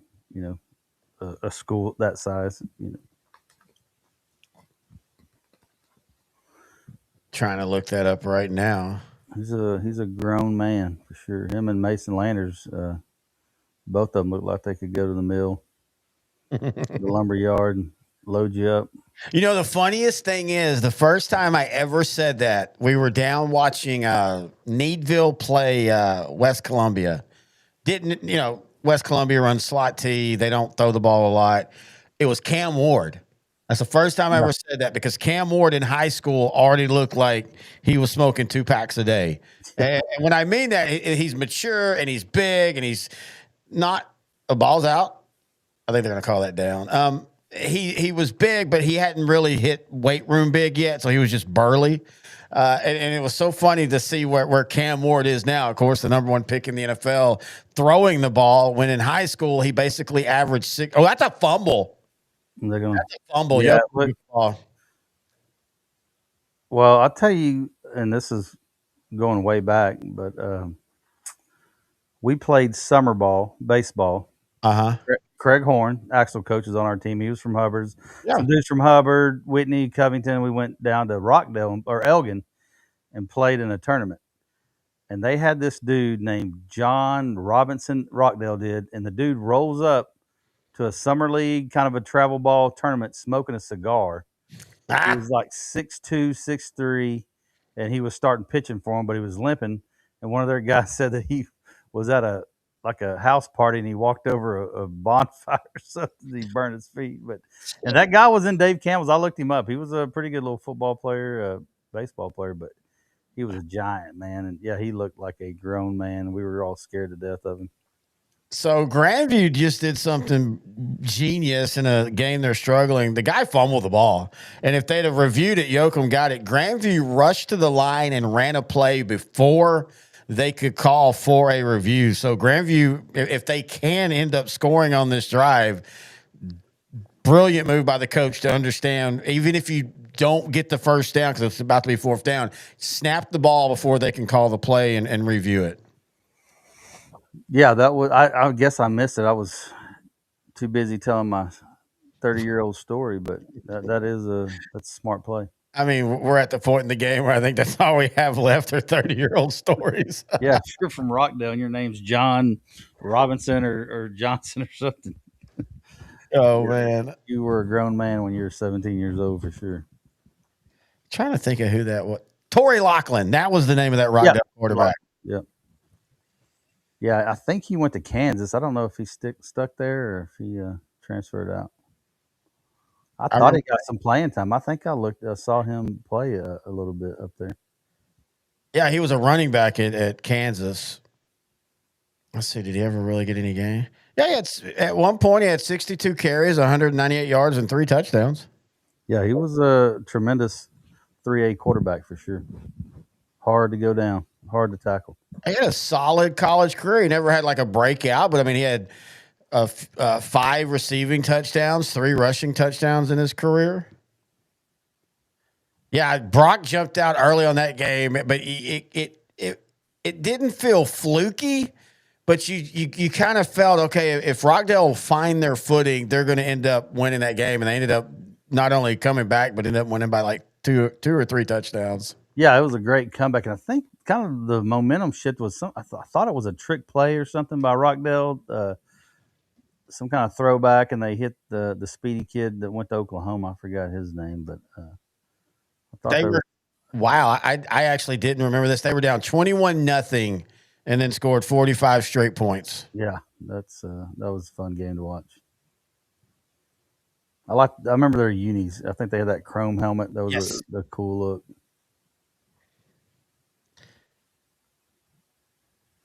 Well, I'm watching a Hamburger Helper commercial. I don't know where you're at. I'm watching a QT commercial.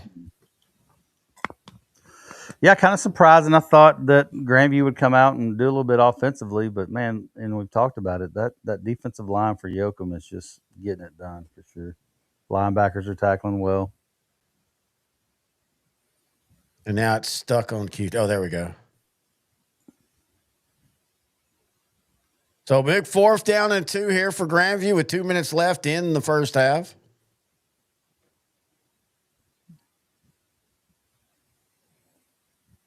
Ooh, the bowling ball gets the first down barely. Yeah, they had brought Yentz in earlier in this drive, and he ran it. Didn't get much, but may see more of this just going with that Wildcat and trying to. Oh, dear. Yeah. Oh, you got it.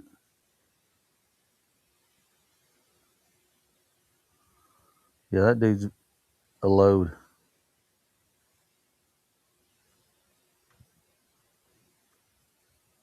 Man, they had him in the backfield. He just couldn't hold on. At halftime, I'm going to play the previews for the 3A Division 2 games for those that might not be able to watch that game. And also, oh, wow. I don't know what that was. You're about to see it. I don't know if he got hit as he threw or if his mechanics went to heck. Oh my God, that's a fumble. Well, Blue recovered at the 31. Yeah, looked like he just threw a duck. The ball slipped. It technically was a fumble, but here he goes. Big man, going to the store to get a gallon of milk and a pack of cigarettes. I love watching this kid play, man. He is he's done that before. Like he did that in another game where he just lost the ball. I wonder if his hands don't match his body size. Yeah, there you go. Good point. I think that one Blue. I think that was Blue. Whoever it was did the pump and go. I think he got a little too excited and tried to rush the throw because the guy was so wide open. Yeah, that kid starts at left tackle for 99% of the teams in 3A. He's a big dude. His helmet got ripped off.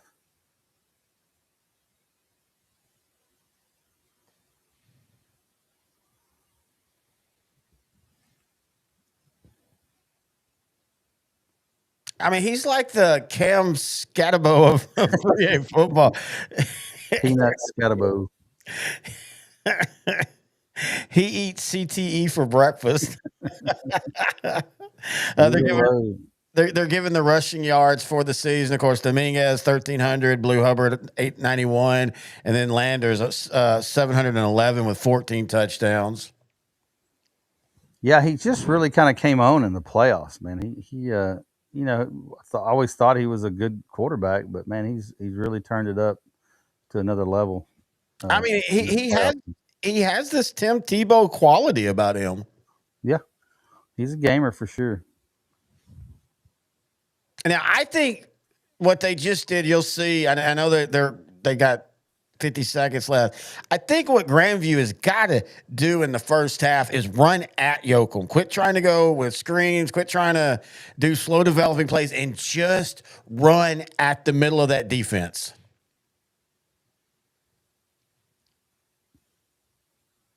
Yeah, I agree. That's a good run by Blue.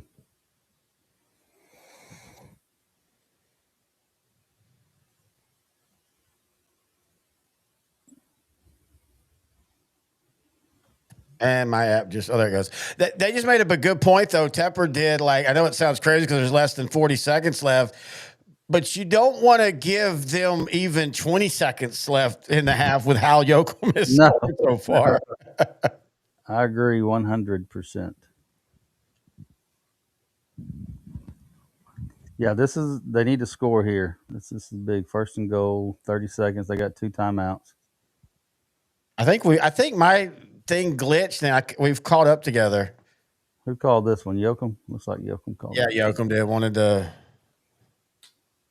But yeah, I think Grandview, and it's weird to say this because you think of where these two teams are from, and you look at Yoakum with 1,000 rushing yards already. But in my opinion, Grandview's the more physical team, like just pure in between the tackles, hitting the A gaps, and just grinding a team down. I think that's what Grandview needs to do. Yeah, certainly. If you're just looking, at the size difference, the offensive line's huge, and and maybe that's something they may go to. Still haven't really seen the tempo where they're rotating the kids in and out, so that might be something we see in the second half.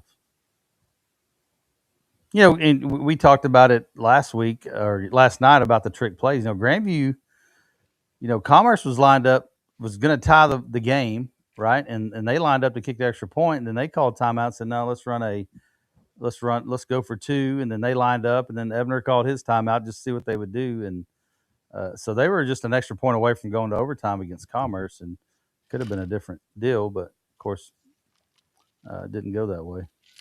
I mean, you said it best. Both Whitney and Commerce lost by trying trick plays at the weirdest times. Yeah,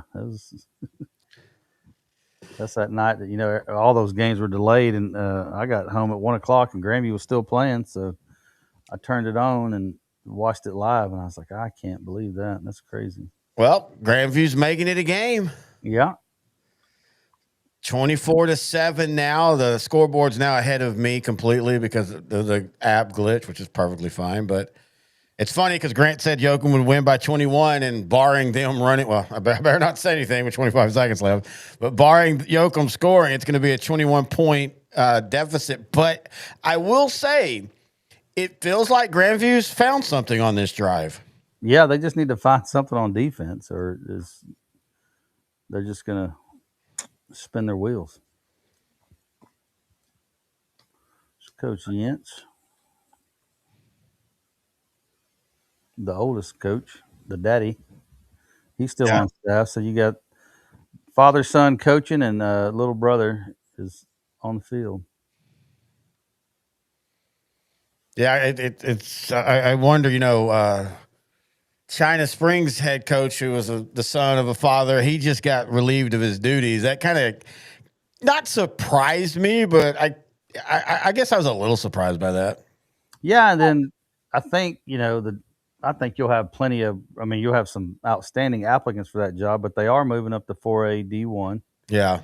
Saw a little clip from the athletic director that they kind of figured that was the case. So they may have to travel a little bit. I think you'll be there with Stephenville and Godley and maybe Alvarado. I don't know if they'll send them north or south, but it'll be interesting to see how that district shakes up.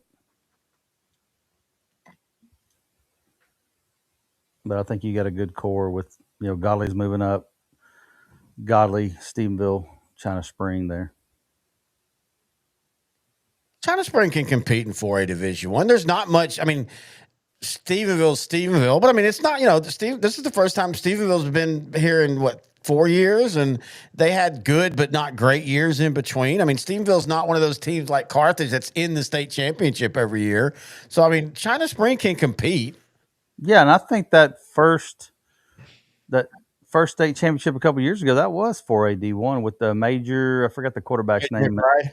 Yeah, Major. He was the quarterback, and then the kid from Wimberley transferred over, and they won another one. Yeah. Him. And I think they've got a lot of talent coming up. They really like Jackson Knapp, the quarterback. Yes. I know a coach over there was telling me about a freshman that is phenomenal that really just stayed on the JV because they didn't have anywhere to put him on varsity, but that he's going to be fantastic. I think he's a running back, but they had him at quarterback on that freshman team, but pretty much can play wherever. I forgot his name. I need to revisit that. Let's see what Yoakum does with 19 seconds left.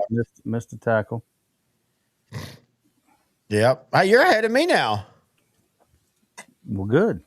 Tired of being last. You ain't first, you're last. Yeah, they're they're fast. They're really quick, really fast. They got 13 seconds left in the timeout. But look, I'm saying this, Yoakum has had their way, but man, you got to be careful. You put the ball on the turf, Grandview gets a scoop and score or something like that, and then boom, this game you do start puckering up. Because let's remember, Yoakum hasn't been here in a while, so. Yeah. Oh dear, golly, you can't do that, son. Oh. I don't think it was very hard or very intentional, but you just can't do that. You can't leave. We talk about bad calls, but I remember a coach saying you can't leave decisions in the ref's hands. No. Don't do things like that. Know your surroundings. He put his hand. I mean, yeah, you can't do that.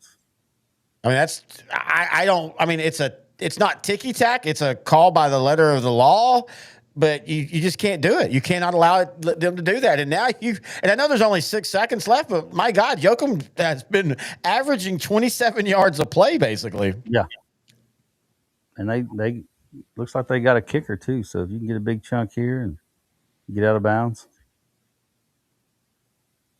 And let's remember, Xavier Barnett is a wide receiver by trade. He's just running the ball more. I would just throw the ball up to him. Oh, they're going to run it. Oh, good play.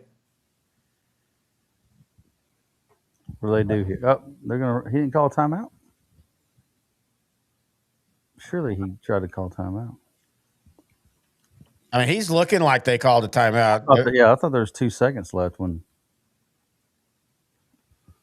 clock operator might have not. I got the memo. Yeah, 2 seconds.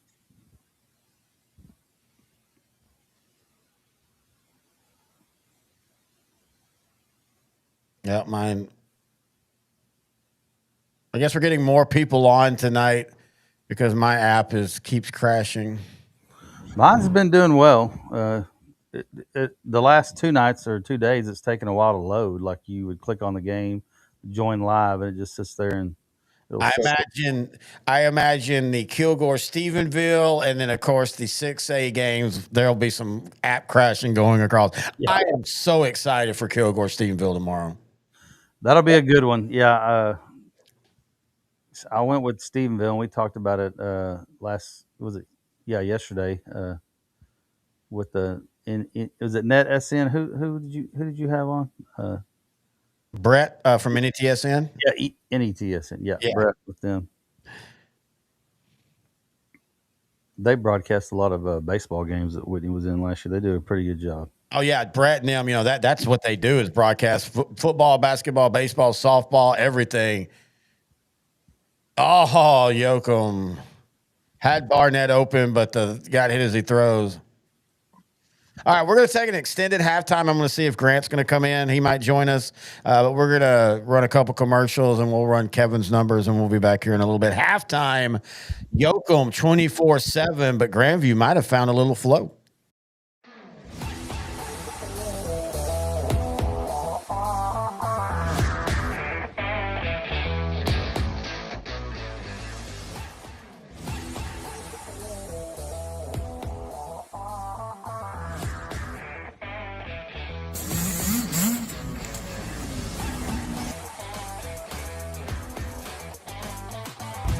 Hi, I'm Josh Bell with the Miami Marlins. I wear NeuroGuard to help with strength and coordination when I'm in the weight room and help with balance when I'm on the baseball field. One of the most comfortable, reduces concussion, increases performance. You can't get a mouthpiece like that on the market. Not only is it a great product, it's super easy to use. I recommend it for any player, any age, at any level.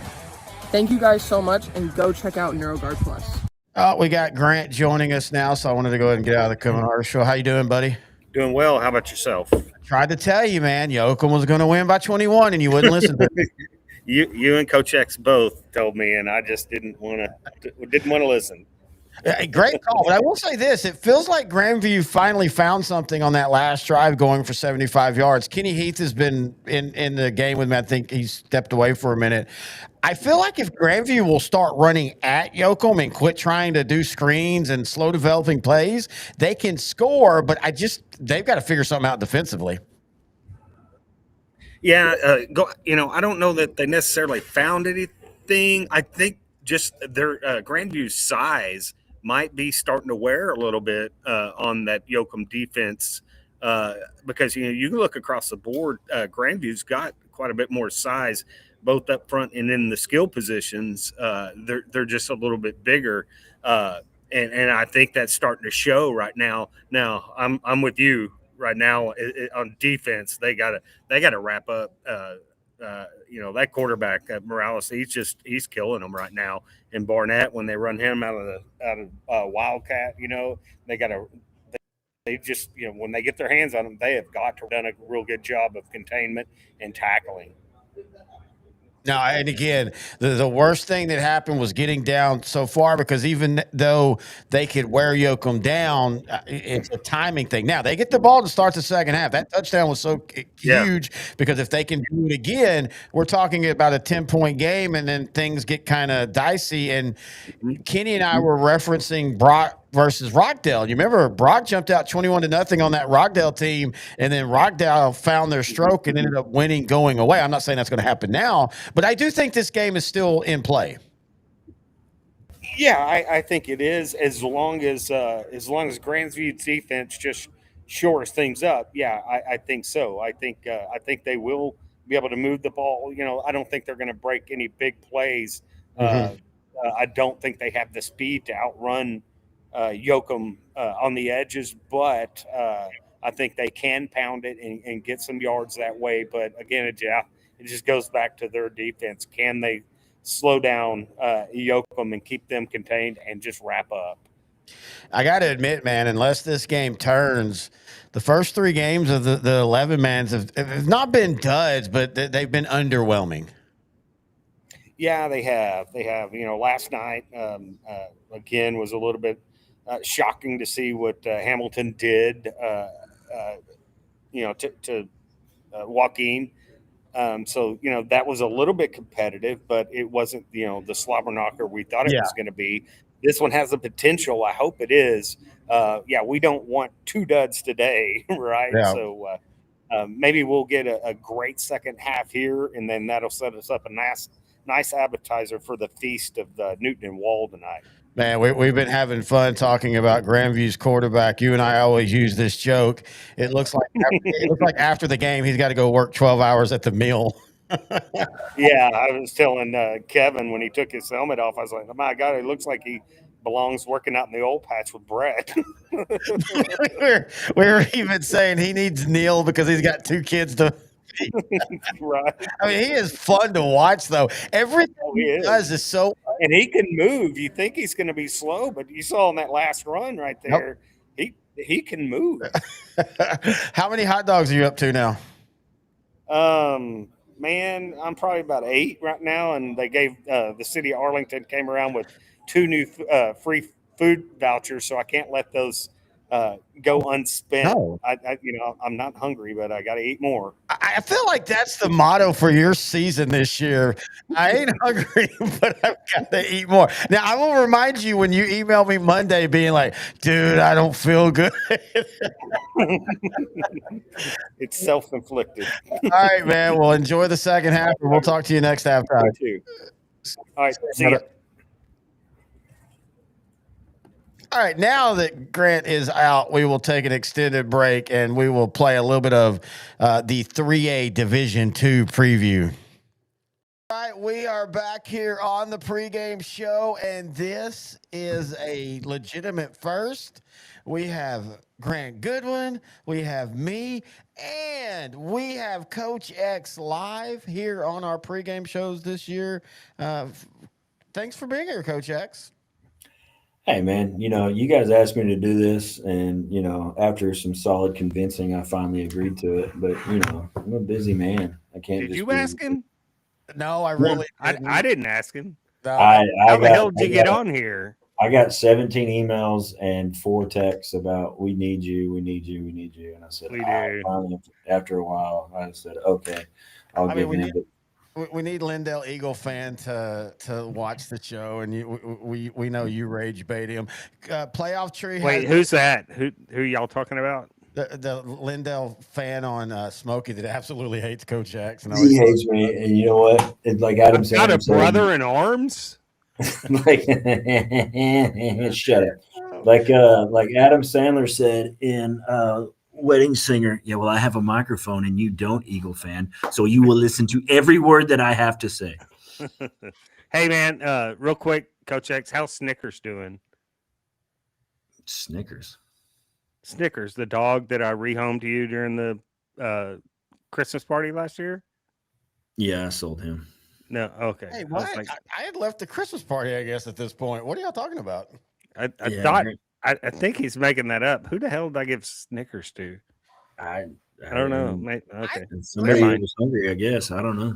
I'm around you all football season, and I don't remember a dog. Are you sure you didn't take the neighbor's dog again? I thought he was doing the hungry, why wait? Have a Snickers or whatever. No. I thought he was doing something like that as well. I gave a dog away, and I thought I gave it to him. Never mind. I was going over Can my we production cut that? notes. Never mind. I was going over my production notes, and I did not see anything about a Snickers. So I was like, where is this going? I did once give a cat to Grant. That's a true story. I did, and my evil ex-wife still has it. And that is a mean cat, by the way. That's why I gave it to you. Anyway, it is state championship week. Of course, we're going to be picking all of the state championship games and talking about them 4A, 3A, and 2A. But before we do that, just overall, what were y'all thoughts on the 2025 season? Who goes first? You go. Me? Yeah, go. Man, so the regular season kind of played out kind of like what we thought, but man, when we got the last 2 rounds of the playoffs, things really started getting interesting, right? A lot of really good semifinal games, and some of them were upsets, and I just thought, we got new blood, right? I mean, outside of a few blue bloods in there, we still got some new blood this weekend, and I cannot wait. Yeah, it was just good to be back coaching football after that trip through the Pacific Northwest. There's a lot of weird women up there, dude. I'm just telling you right now. But they're usually kind of easy, right? No, that's what they want. That's what they want you to think. You get them up there and they see a straight white man and they like lure you in with It dreams was of that cotton it was that candy. Trump tattoo on your chest is what it was. It was. I mean, they lure you Yeah. in with dreams of cotton candy and open legs and ganja and all that stuff, and then those things are all taken away and snap shut at the wink of a hat. When they get you, when that door locks, there's some weird stuff that happens to you up there. So it was great to be back in the great state of Texas, and then y'all never really talk about my junior high C team, but we won the district we're in. We went 3-0. We went 3-0. We only had 3 games, but we won them all. All the other teams were scared. All right. I heard that 125-pound nose guard you had really tearing up the district and the C team. It was hard. It was hard to get him on the field because he didn't have an ear. A helmet that fit him. He had a prosthetic ear. And so, prosthetic ear. Did he hear through it? He couldn't. I mean, we tried. Like, I was going to make him the quarterback, and I was going to speak into the ear and see if he could hear me out on the deal because we couldn't afford the communication system. It didn't work.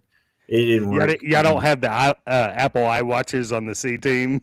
We don't have that. We had the Apple. We had the eye ears, and so we tried that. Which was Mickey Mouse ears. It was, dude. It was that, and so Civil War thing that stuck out. His prosthetic ear kept coming off every time he got hit, and we'd have to chime. And then, well, the weird thing is they had a 125-pound nose guard, but a 275-pound running back. So it's the dynamic of the junior high C teams that are always fun. We had a 275-pound running back who runs like a 8-second flat 40 is the superintendent's kid, right? So you had to put him back there. He's really hard to tackle. It's like it was like a Vader from WWE, dude, if you remember Vader. But yeah, we did have a one-legged deep snapper too. He snapped it and he rolled. He was pretty good. But other than that, I can't wait to see this C team when they get up to varsity. Hey, they'll be ready to go. Those guys would stick you.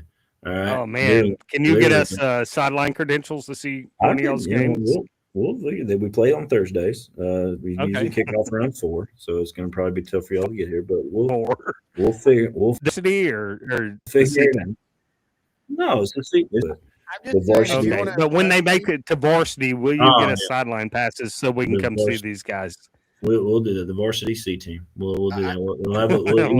Y'all have a varsity C team. Each one of them will have a little patch on their jersey. It'll be C, and everybody be like, "Man, they got a lot of captains." No, those guys were on the C team 6 years ago. Y'all play Huntington, and you play Paris Chisholm, Tulia and Tornilio. Anthony. If you want to impress me, instead of a one-legged snapper, give me a one-legged punter. No, dude. No, yeah. That's pretty awesome. He's the quickest in the district. Catch, snap, kick, back on the ground.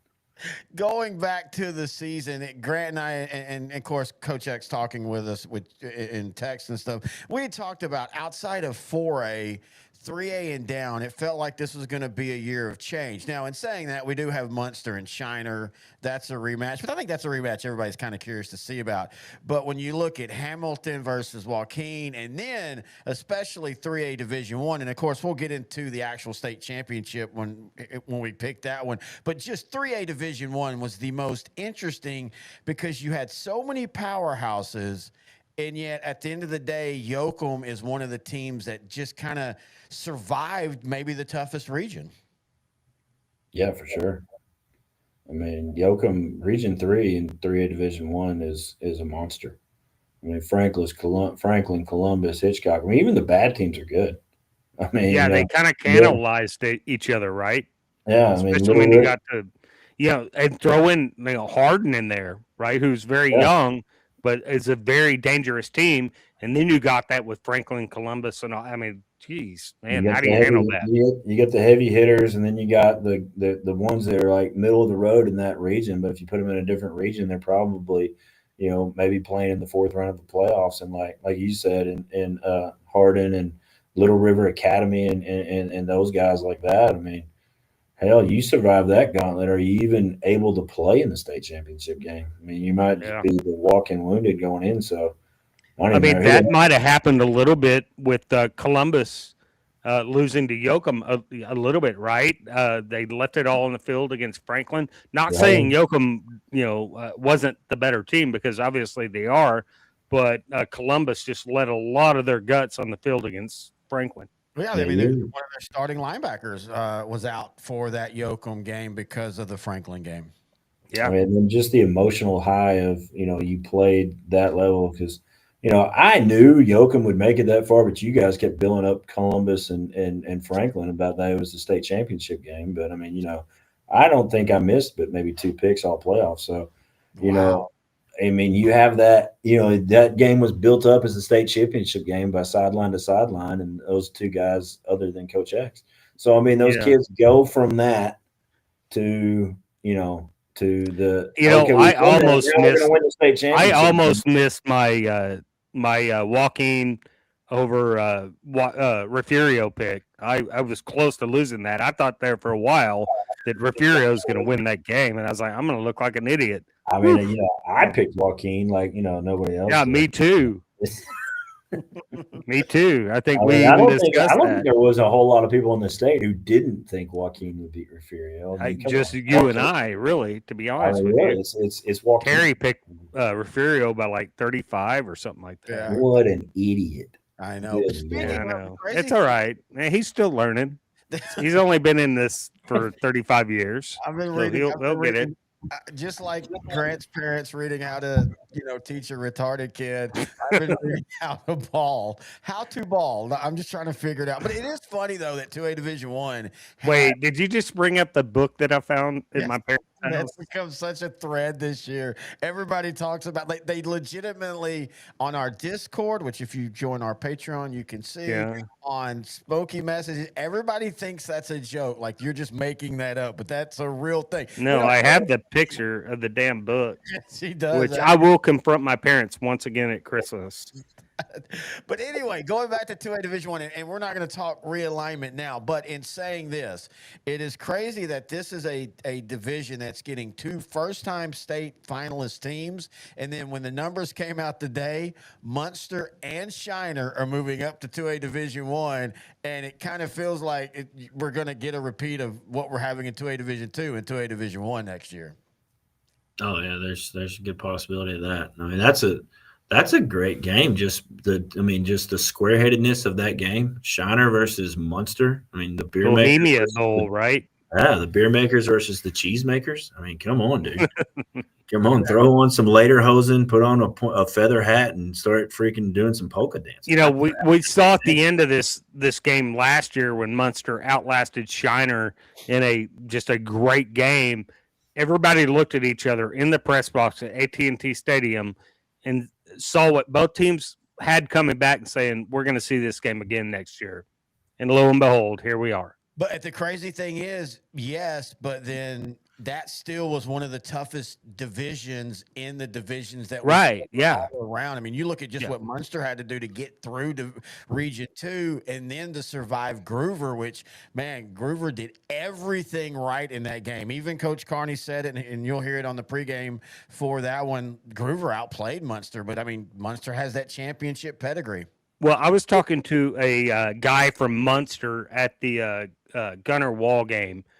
He was an ex-Gunner guy, and he had a kid that played for Gunner, moved to Munster, and he was talking about that Munster Groover game. And I said, man, that Groover defense was pretty darn good, right? And he said, yeah, they were a lot better than what we thought they were going to be. Yeah. And that summed it all up because Groover's defense was low-key one of the best defenses in the region, if not in the state. They were, and again, when we get to that pick, Munster's also going through some injury issues, which might change how this state championship game is. But overall, though, I think the best thing is it's just been such a wide open season. I know when you look at 4A, you see, and I know Stephenville's a blue blood, but they haven't been there in a few years. Kilgore is back. In 4A Division II, yes, you've got Carthage, but West Orange Stark, a blue blood, but they haven't been there in a while. And then again, 3A Division I, crazy. 3A Division II is going to be fun. We get the Munster Shiner rematch, but we also get the Hamilton versus Joaquin. Looking outside of that at 5A and 6A, I don't know why. Maybe it's just been a couple years, but I'm actually interested in the Duncanville versus North Shore game again. I feel like that's now back. Man, we get that one again. Yes, for 5,000 years in a row. We get, and both of them were off of well, at least Duncanville was off of upsets, right? Yes. Yes. All right. Let's turn our attention to the matchup. Everybody predicted this right in 3A Division I. Grandview 13-2 versus Yoakum 13-2. The rare Region 2 versus Region 4 matchup. I got to admit, this is one of those games I cannot make a full decision on. I keep going back and forth on. Grant, what are your thoughts? Yoakum. Yoakum wins this ball game. Look, Grandview's great. They're young, right? They're very young. They got an Ebner on the is it Ebner, right? I think that they have the not Tristan Ebner, but the sibling of that. Is that right? They have Briggs Gents, old Dane's brother. Gents. I'm sorry, not Ebner. Coach Ebner's son's coach on the gone. team, by the way. Yeah, but a Gents, and when's the last time Grandview's lost with a Gents on the team? Good point. Right?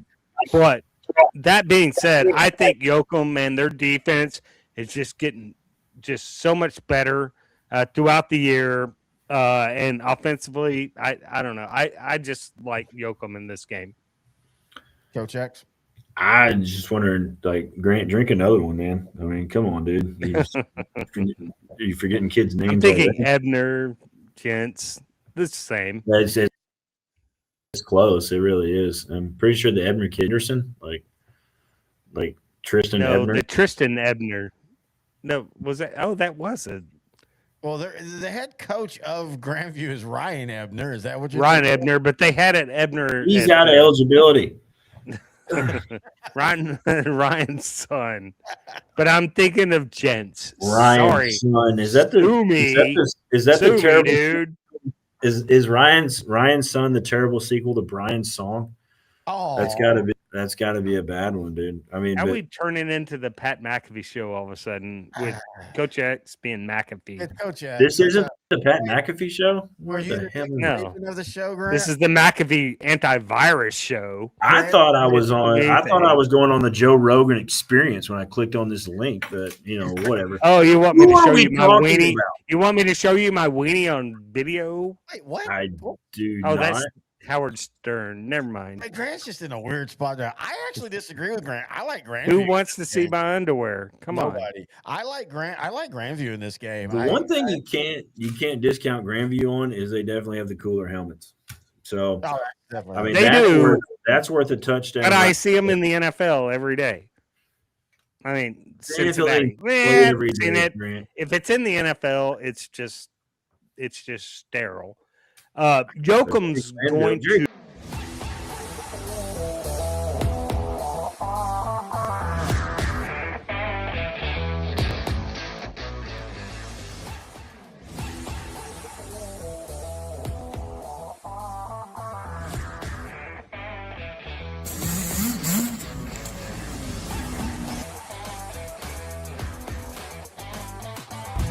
Hi, I'm Josh Bell with the Miami Marlins. I wear NeuroGuard to help with strength and coordination when I'm in the weight room and help with balance when I'm on the baseball field. One of the most comfortable, reduces concussion, increases performance. You can't get a mouthpiece like that on the market. Not only is it a great product, it's super easy to use. I recommend it for any player, any age, at any level. Thank you guys so much, and go check out NeuroGuard Plus.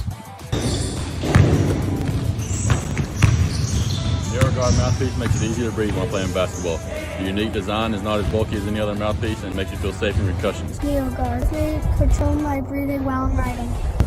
It stops me getting concussions while I wreck. It's very easy to use, so go pick one up today.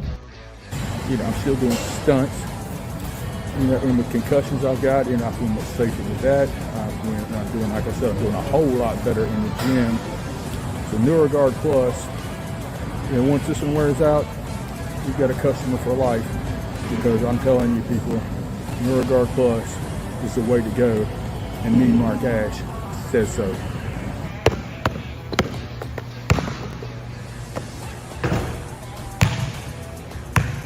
Parents, kids, coaches, Nero Guard. It's the future. Stay tuned.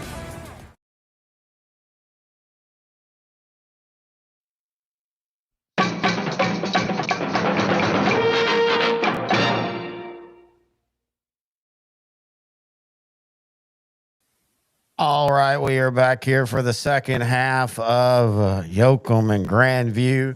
It's Terry Bennett and Kenny Heath's chair at the moment.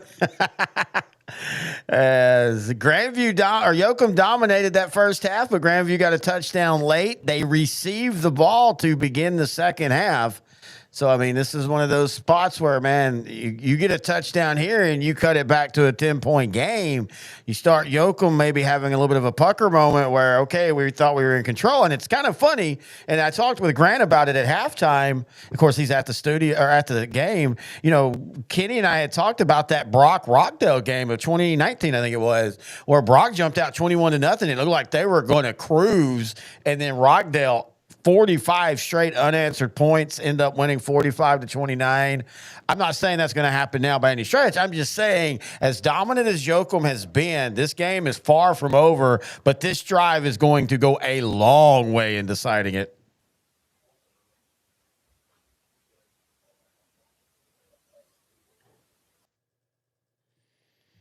I will go, and Kenny's chairs doesn't really want to talk right now.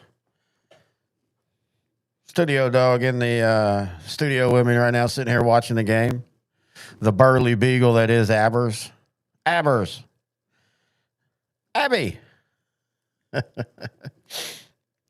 right, here we go. Yoakum's going to kick off to begin the second half. Grandview will catch it at the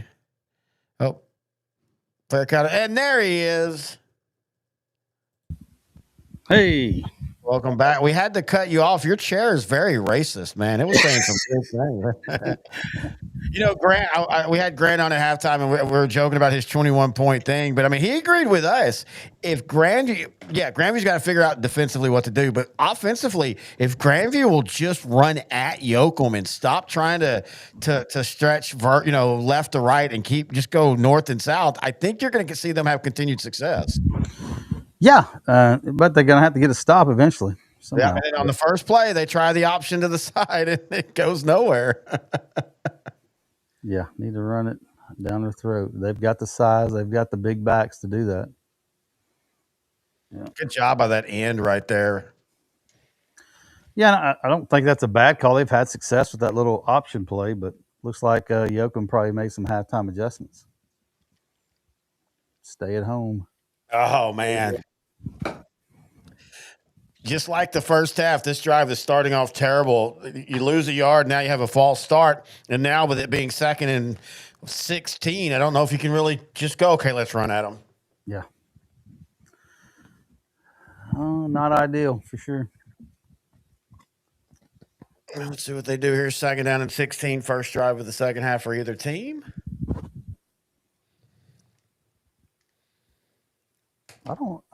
They keep zooming in on a coach from Grandview, but I don't think that's Ebner. I think they got the wrong guy. I don't know if I've ever seen him. I mean, I've seen him, but I've never met him or, anything like that. Unless he's aged. How long has he been there now? How long has he been at Grandview now? 2019, he was the head coach in 2019, but he was a defensive coordinator there for a couple of years. Yeah. I couldn't remember if he was the head coach for both state championships or.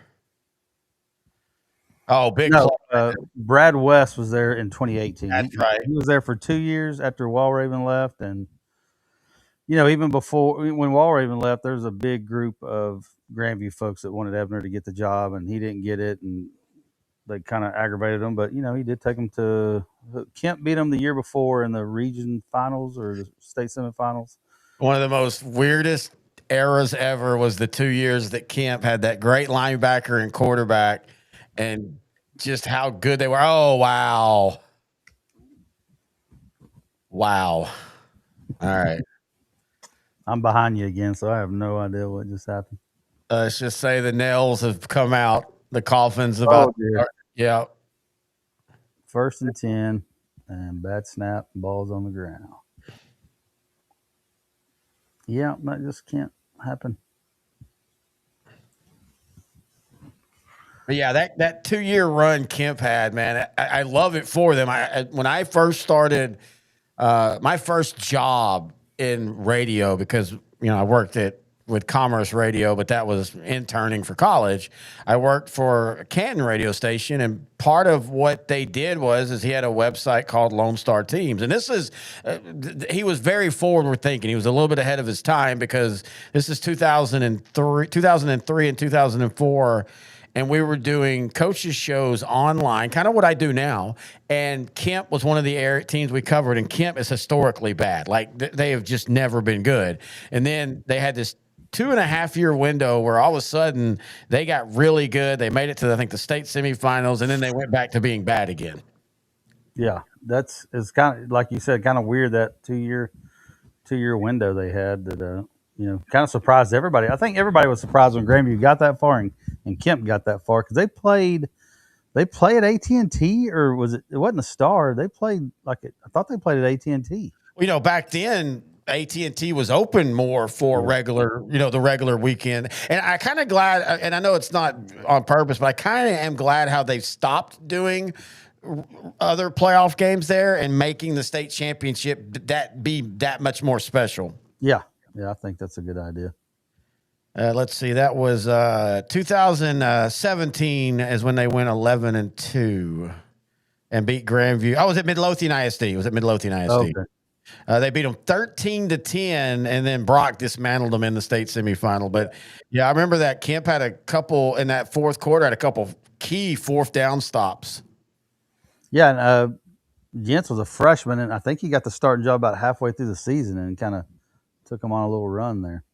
And to be fair, as special as Kemp was, that was a weird region. Commerce, that was a team that had to win on the last week of the season to make the playoffs, and then they just go on a run, upsetting White Oak and Sunnyvale. I remember that Sunnyvale game, because that was Sunnyvale. That was right when John Settle, of course, went there to Sunnyvale and started the program. That's right when they were starting to find themselves, and Commerce upset them, and then Kemp beat Commerce, and then beat Grandview, and then Brock beat them all. Yeah. That was who did Brock play in the state championship that year? Was that the Rockdale year? No, this is when Brock got. Yeah, it was. Yeah, right. I thought I said 2019. Oh, you're right. It was 2017 when Brock lost to them, and Yoakum probably just sealed it up 30-7. I don't see Grandview coming back from this. Yeah, that's hard. That's a tough one.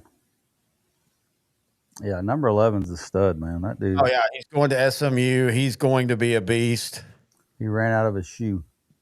I mean, this is a guy, if he was playing in a offense that threw the ball a lot, he would easily have 1,600 yards and 15 touchdowns. Yeah, he's something else. He's special.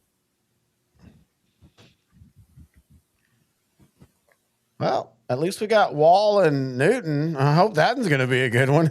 Yeah, I got Wall on that one also. I got a buddy. We'll do pick 'em. I'll let him pick the first game, each division, and he got me with Hamilton and Munster, and I got him. He picked Grandview for this one, so then I picked Wall this afternoon. So we'll this evening. I go back to Shiner, senior quarterback, freshman quarterback. Now, in saying that, the Newton quarterback Foster does throw the ball more. Newton's not like flinging it all over the field, but they do throw the ball more. But Landon York is so special. Wall is so physical. Now, in saying that, we have a coach or two that we trust, and Coach X being one of them, as he's seen Newton.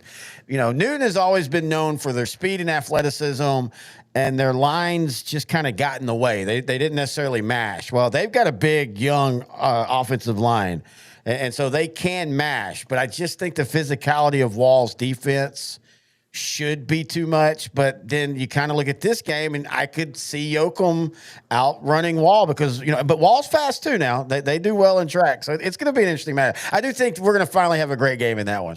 Yeah, I hope so, because I've kind of been following Wall. I like that they swap, that new offensive scheme they've got now that the new coach is there, and the guy guy Houston. What was his name? The old Wall coach. Houston. Yeah, he was gone and ran that. I heard you talking about it earlier, so I was fascinated to see how Wall would transform it. And Brock kind of did the same thing when Worrell left, and really I watched that Gunner game and was excited to watch it. And man, they look really good. Wall looks really good, and I think next year they come in. I don't know who all they graduate, but they've got to be a Region 1 favorite in 3A D1 next year. Oh, I agree 100%. Yeah, things will be interesting. Especially it's a realignment year. I think you're probably going to have some coaches. We've already got some big jobs open up in Central Texas, and information I've gotten even today, I think there's going to be more big jobs or good jobs opening up in Central Texas. So. You said it best. In fact, last year was an odd year because there was a lot of movement in a non-realignment year. Realignment, usually you're going to see coaches going, yeah, I don't want to do this. I don't want to do this district. I'll go find a job. And then you have other coaches saying, okay, it's just time for me to move on. Let's find a spot. And that's part of the fun of realignment is you will see coaches leave. And I'm not saying they're right or wrong, but when your job is to win, you've got to put yourself in the best position to win. Absolutely. And a coach can be let go at any time. So, if you got an opportunity to go better yourself or go make a little bit more money, man, I'm more power to you. I've always thought that with coaches, and, you don't want to leave, it sucks to leave your kids, but when you look at the opposite where in a blink of an eye, you can say, we don't want you anymore. We're going to go put you down at the elementary school and let you be assistant principal or, reassign them or whatever. It's always the bus barn. That's where coaches always get reassigned to. They got to go to the bus barn and schedule out the buses. And it's not even about winning. I mean, you can be a winner and still because somebody on the school board doesn't like you or you don't play a couple of the guys on the school boards. Man, I'm telling you, we'll have to talk later on, but yeah, that is getting far too common and I hate it. It just really sucks. I believe the community needs to be a part of the school. The idea of the school board, I'm perfectly fine with, but the power, and we're not even talking about sports only, but politics and all that. The power that these school boards have, where you have people that have no understanding of education running things, to me is part of why at times our education system in America makes no sense. Yep. The overzealous school board just aggravates me to death. I just don't like it. Like we're literally one of the only countries in the free world. Oh my gosh, dude, Grandview's imploding, man. But we're one of the only countries in the free world of what you call higher education that has school boards run everything and decide the fates of people who have gone to college and who that's their whole career is to teach and or coach. Well, if you've got a good board and a good system, your superintendent does that, and exactly the board oversees the super. But you've got some that want to run everything, and it sucks for the kids and the staff sometimes. Yeah, that's not third 12. I want to bring up a certain school and talk about it when that happened about superintendents, but I can't. Because you know what I'm talking about. But yeah. And superintendents, again, you need checks and balances. The problem is sometimes that pendulum swings too far one way. Yep, absolutely. And you've been a part of that. You're in a small town. You've been around in the school boards and all that. And sometimes it's with the best intentions. It's that old saying, nobody thinks they're the bad guy. Nobody wakes up and, I'm going to screw with people's lives. They think they're doing the right thing and their agenda's right. But sometimes the short-sightedness is it just gets frustrating. Yeah. And I think a lot of time it was a FDR quote, for the greater good. A lot of times they don't do things for the greater good. They do things for what's going to help them the most. And you just can't, in my opinion, you can't do that. Exactly. If you're doing that. So. And that's our political school board talk here. This is what happens when it's 31-7 UIL. And you know what? And it goes big first down. Yeah, big first down. Dominguez with a really tough run right there. Oh, look at this. Oh, Oh, wow. Hubbard just took a 5-yard loss and turned it into a 2-yard gain. But that goes also talking about the UIL. And I don't tend to defend big organizations, but some of these people's belief at what the UIL does and why they do it just blow my mind. They want 4 teams in the playoffs because of money. And I'm always like, do you really think the first place versus fourth place game across the state in all classifications is making that much money? In fact, I would bet it 9 times out of 10 it's a net loss for the UIL. Yeah, I like the 4-team playoff format because I like football and I like to go watch games. And we did have some 1 versus 4 seed upsets this year. And you look at what was Joaquin was a 3 seed. If you're the two seed format, they don't even make the playoffs. Well, and you look at last year, Port Lavaca and Lavernia, they made deep runs. I mean, year after year. I mean, we've seen it multiple times. And I always remind people, the people outside of fans, the main people that want that 4th playoff spot is coaches.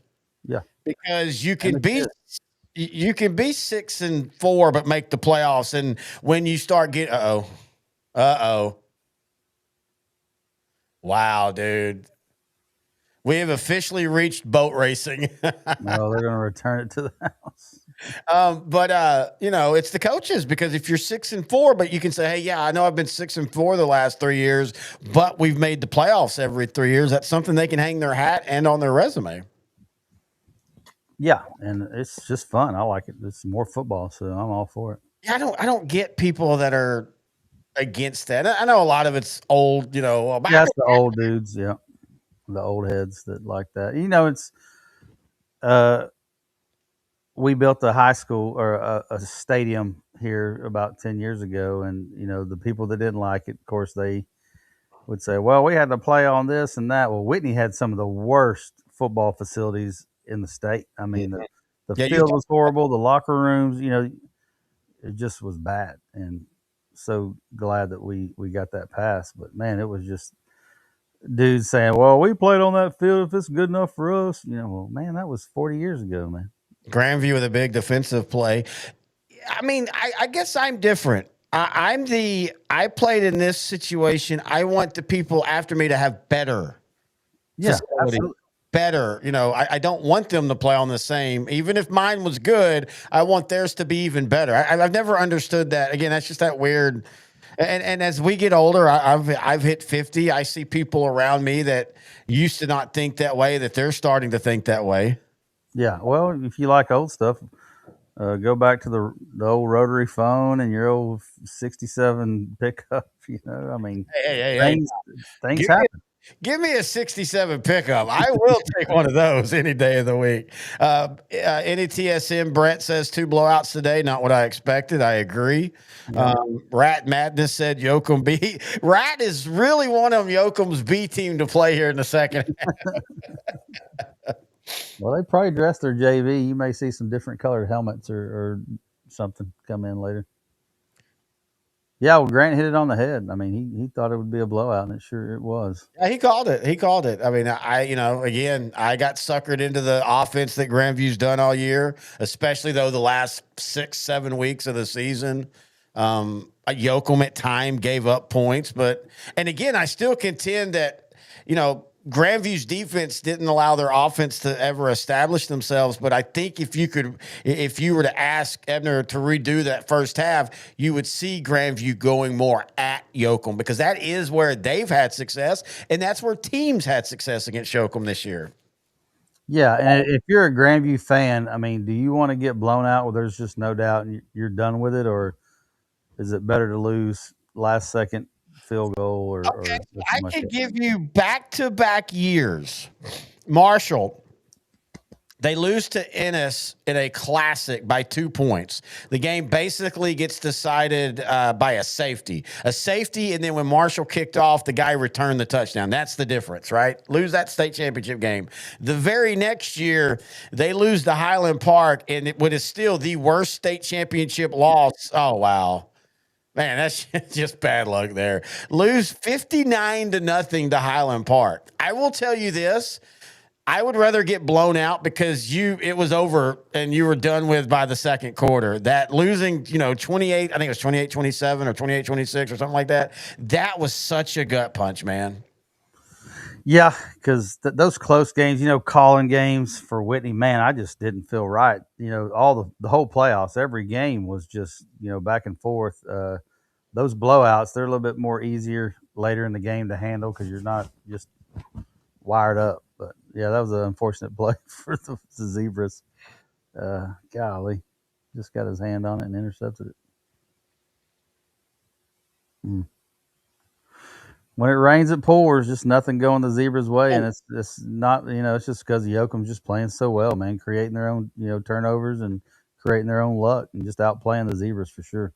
Well, we've said this before, and back in the day, it still happened. But it wasn't talked about, but it's not about being the best team. It's about getting hot at the right time, having the right matchups, and taking advantage of those. Yeah, both of these teams lost in the regular season to different schools, so I think you're exactly right. Just getting hot at the right time and getting these matchups.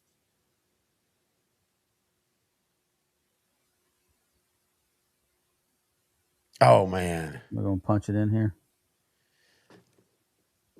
Right now, it's early. It's Barnett's fourth touchdown. I'm going to see if they review that. I mean, they're going to score no matter what, but I don't know if he got in before he touched or not. It's close.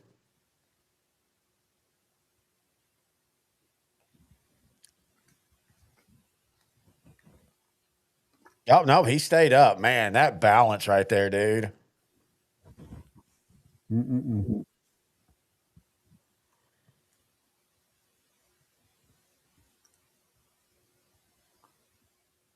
Yeah, he was for sure. Yeah, Yoakum, man, they're impressive for sure. Very impressive. This is what happens, man. Sometimes when you play in a tough region, you get wore down. But sometimes, as Grant always liked to say, steel sharpens steel, and they weathered a rough district, took their lumps against a really good 4A Cuero team, took their lumps against a great Columbus team. But other than that, man, I mean, they just did like this. I mean, they've just been so athletic and so fast. Yeah, they're good. And I'm happy for them because I think this will be their first state championship finally, won't it? As far as I know, I didn't, we talked about the Mineola game, but they had those set of brothers on that team. What were their names? Joshua, and one of them went to Texas and one of them went to A&M. For who, Yoakum? Yeah, back in 2016. I think one of them actually went to IMG Academy for a semester. And they were really, really good players. Josh Moore. Yeah. Oh, yeah. The one that went to Texas, he ended up having some issues, remember? I think he caught a gun charge or something. Oh, yeah. Well, didn't mean to bring that up, but. Oh, no. I mean, it happened. It's just life. But, yeah, he had some success. He went to Nebraska first, or he committed to Nebraska, flipped to Texas, had a couple good games, and then he kind of bounced around. I think he went like to SMU and maybe not Tech, but somewhere else. And I think he ended up like at Florida Atlantic or something like that. Yeah, they were weren't those guys and like all related to like Jordan Whittingham and yeah, I think they're all cousins. Cuero or maybe that was the Hallisville guys. I don't know.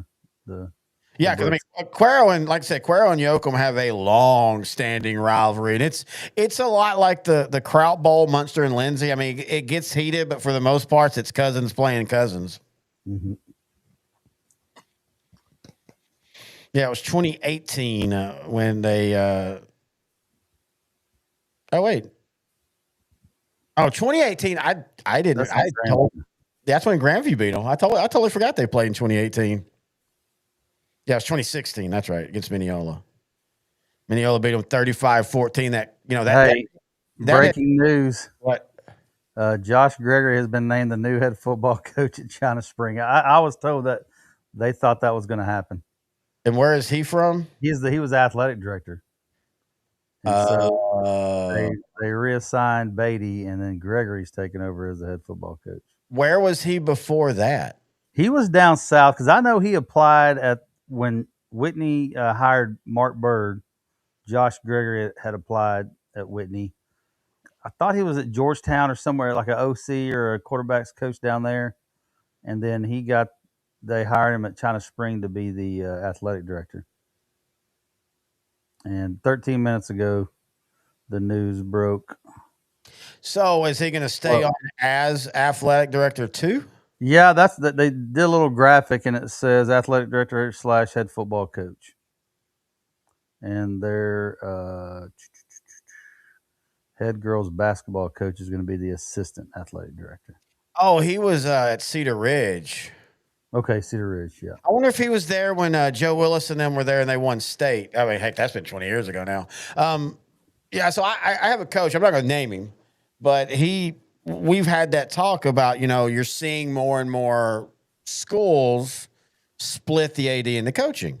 And he said, there's a lot of good to that, especially if it's a guy you trust as your AD and and all that.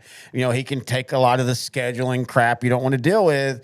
He said, but man, you also got to wonder when they start getting that itch to want to be a head coach again, do they start subverting you? And again, I'm not going to name the guy, but that's kind of what happened to him. He was successful, had one down year, and the next thing he's being asked to go to the bus barn.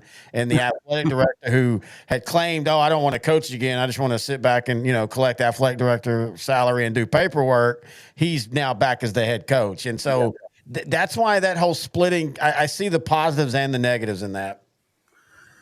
Yeah, I don't like it in 3A. Definitely, I don't think you split that. But, for a lot of 4A schools do it and some 3As. But, the higher you get, the more. The higher you get, the more it makes sense because you're talking about, you're having to deal with a lot of sports programs. Of course, the higher ones also have athletic secretaries. And folks, you want to know who the underrated people in athletic departments are ones that have athletic secretaries. Because they're the ones that do all the hard work. And that's the one thing, talking with Coach Carney at Munster, a 2A school, talking to Coach X, who coaches below 4A. And we were talking about how does this week work? And they both said, look, man, the hardest thing is we all of a sudden have to do all this stuff with ticket requests, media requests, things you never do. And we don't have an athletic secretary to take care of it. So we're having to do it ourselves. Yeah. Yeah, they're valuable. Whitney's had them in the past. They haven't had one here lately, but I know that they'll run your social media for you and do a lot of stuff, which I think is important these days. Just trying to get the parents informed on game times and all that stuff. I know they got apps for it now, but very underrated position. So, Rat, I have a feeling we're going to see Yoakum's B team that you're so excited about. Again, we will be back. In fact, I am going to start scheduling the next show or the next game. I'm pretty sure we're going to be perfectly under the window. In fact, we might actually have a little bit of a buffer this time. The last one, it kind of was a 20-minute roll into the pregame. I think this time we might actually get about at least a 45 minutes to an hour if these teams will just let the clock wind. Yeah. Well, it's third quarter, 2.5 minutes left. That Munster Shiner game got long, and it was a quick game until that fourth quarter, and then it kind of got long. Yeah. All right, let's see here. Sorry, I was getting some text. I'm trying to. Oh no, it's 38-7. I'm not asking you to be award-winning on point here. Like I said, I'm literally creating the next show page. Yeah, me and Grant were talking when you were stepped away. He agreed with us, like kind of a little disappointed how the first three games, as we're halfway through our season, our state championships. Kind of disappointed how the first three games have been. Yeah, kind of. You expect all of them to be close. I don't know that I ever go into any of the 11-man games thinking it's going to be a blowout here lately, but kind of surprised. I thought Grandview could hang with them. I picked them to win, but it wouldn't surprise me if they got beat. But just Yoakum's making short work. Well, and that's always. Oh wow! Yeah, that was a good play by Blue Hubbard there. It just refused to go down. Oh, well, I think we're almost even with each other now. That's the fascinating thing about semifinals and state championships. You just don't know what's going to happen from region to region. You can make your picks, but it's, and I know you do see teams that cross into the other regions, especially when you're bordering a region. So you might play a region 2 team if you're a region 3, but for the most part, most of these teams stay inside their region bubble. So it's hard to project what's going to happen by just watching game film of 2 different teams. Yeah, for sure. They got a second and goal here. See if they can, you score here, get a stop, score again. You're down 17. I don't know. I think at some point you start maybe doing some onside kick stuff. Yeah. Of course, Yogan will probably catch it in the air and return it. Wow. I want to see the replay. I can honestly say I've never seen a quarterback throw such an air ball right into the window. That's a touch. That's a touchdown. That's a touchdown. Yeah, I think it is. He's got it. Looks like it. Great catch. I think 15. I forgot who that is. I don't have the. Get the stats up here, don't we?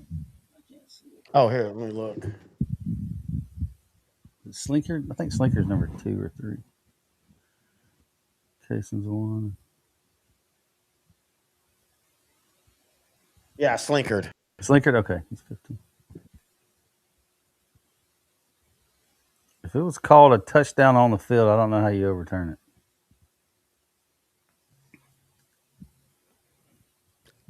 I think that's a touchdown. I understand we're in a world where we have cameras and we can zoom it down to the 10th of an inch, but I will go with what John Madden said once. If it looks like a catch, like if you show non-football fans a play and they say that's a catch, then it should be a catch. I think we get a little ridiculous with did the ball spin in his hand and all that kind of stuff. Yeah, I think that's a catch. I just don't see how you overrule it. Great throw. Good catch. Put it where he's the only one that can get it. 21 minutes.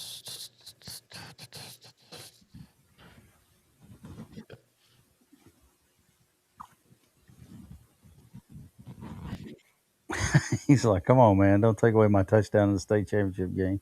I mean, geez. It's funny. I've tried to look for this commercial on YouTube before, and I can't find it. But if he gets the touchdown, it's 38-14. They're still going to lose.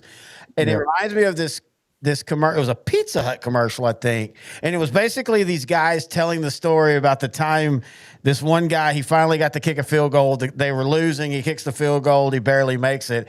But they kept showing them retelling the story by the last time they were telling it, it was for the state championship, snow and all that. Yeah, I got a guy at work that we always joke about him. The story grows and grows and grows every time he tells it. Yep, touchdown Grandview. Good for him. That was a great catch. Yeah. We're trying to make it. You got a quarter to go.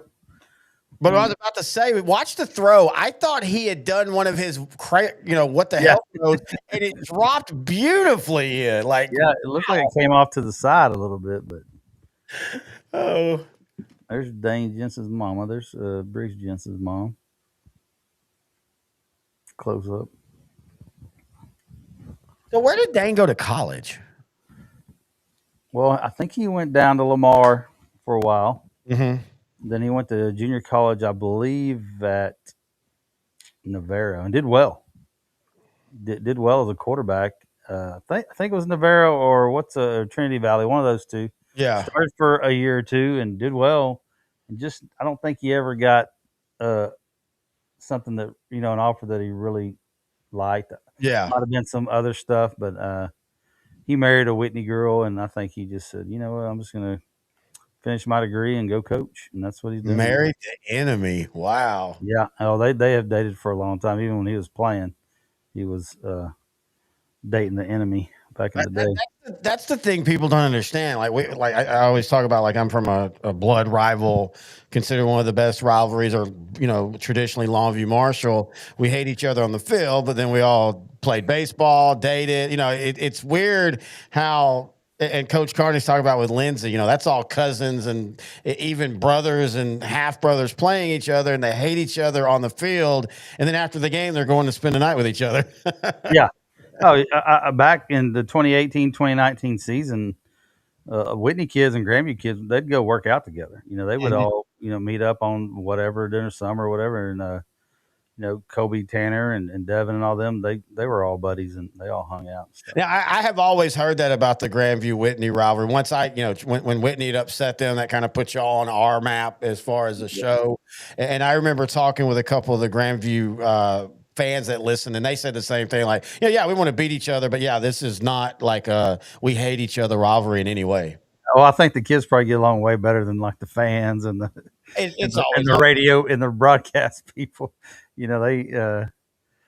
So in 2019, they got an onside kick recovery. Look at that. Come back. 2019, the year of the upset, Grandview's got their own sports network, and Mark Bird had let the Hillsboro radio station have one of our booths, and told Grandview, hey, you fend for yourself on your side. Well, they had to broadcast from the stands, and it pissed them off.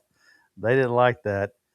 And of course, this year they come to our place, and Haynes did the same thing. And you're in the stands, and boy, they talked about it the whole first half, and then at halftime they had to come back and apologize. So I think the players get along way better than the animosity between the other people, for sure. As someone who has broadcast, I broadcast for 10 years doing play-by-play. I never had an issue sitting in the stands. No, we did it in Rogers. I had fun. We were sitting in Rogers stands hanging out with those people, and it was all fun and games until we started beating them by 20, 30. Then they were getting a little upset, but they were always nice to us. I thought it was fun. I was standing up next to a season ticket holder or whatever that had his little seat in the stands, and they were nice as could be. Yeah, I had a little bit of a run-in with Grandview broadcasters, and this was years ago. We do coaches shows, and back then especially, I did a bunch of coaches shows. Like, I did 20 coaches shows one year, and I wanted to do Grandview. This was right in the middle, and they were really good, and so I had reached out. I'd emailed the athletic department and said, "Hey, this is what we do. We do coaches shows, blah blah blah." At that time, I think every coach's show I did, they had a broadcast. Even now, Pilot Point has a broadcast. In fact, they use our coach's show in their pregame. And so, I did that. Hey, we'd love to have a coach's show. It's 10 to 15 minutes. It's blah, blah, blah. I get this, whole I need to talk to you on Facebook, and get into this Facebook chat, and what are you trying to do? Why are you trying to take over our broadcast? I'm like, dude, I'm just trying to do a 15-minute coach's show, man. Like, that's all. It was so awkward, man. I just felt like, okay, you know what? Good luck, guys. Yeah. Some of these people get weirdly possessive about stuff like that. Oh, I imagine. Yeah. It was funny. Yeah. So, I don't mind. I've done one in the actually, I did one in the stands, and then we did the Whitesboro game first round from.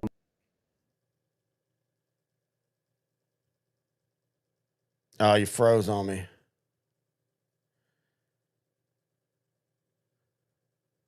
It was full, we were at the very top of the press box. It was a nice day. Had a big gas leak fire behind us that we were keeping an eye on down there. And oh, he left.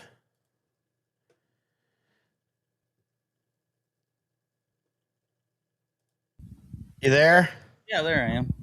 You froze, and I've never seen it do that. It actually kicks you out. So you were on top of the press box?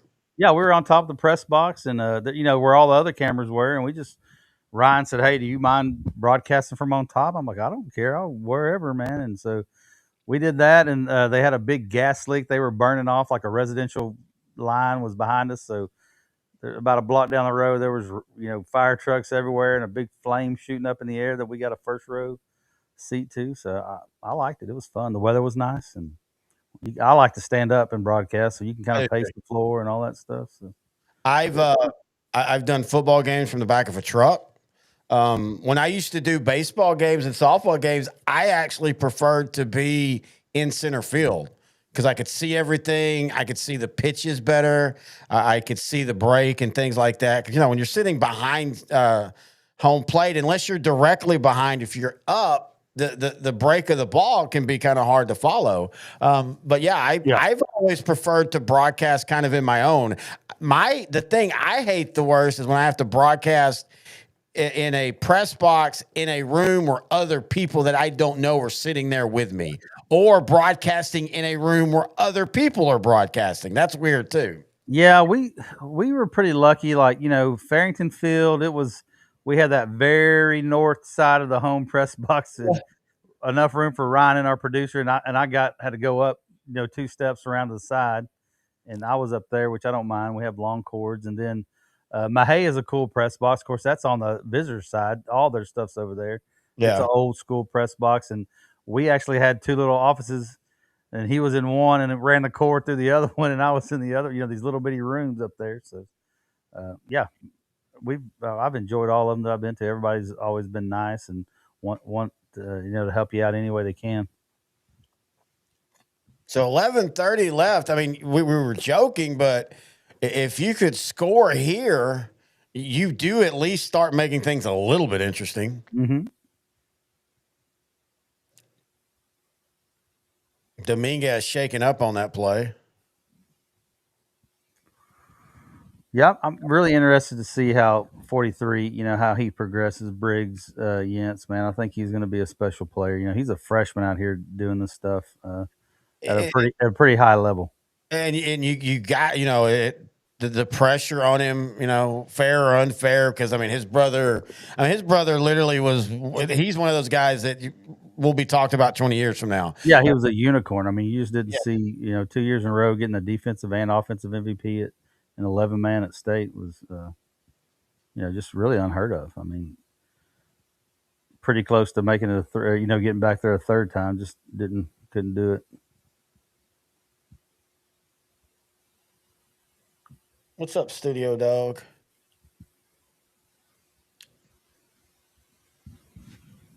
So who is your pick to win the national championship?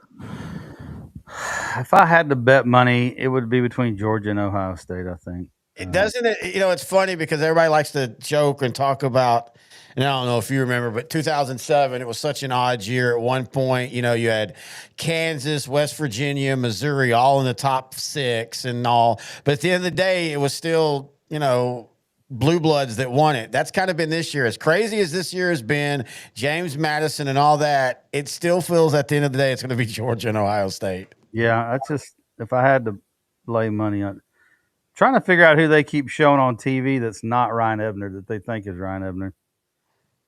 Are they saying it's him? I don't know. I don't have the volume up. I'm listening. I think it's John Jay. Maybe they're showing the offensive coordinator on purpose, but that's John Jay they keep showing on, and they might have brought it up in the broadcast. I don't know, but I listened to the broadcast, but I don't get into it unless there's like I'm trying to hear a key thing or anything. That's not Ryan Ebner. That's right there. That guy right there. No, I think that's offensive coordinator John Jay. Okay. They probably just have a producer saying, "Hey, that guy looks like he's talking." So yeah. Second and goal after a false start from the 7. So the problem when you're Grandview and you're out athleted as far as speed is, even when you're moving, it's taking you 3-4 minutes to score. Yeah. Great stop right there.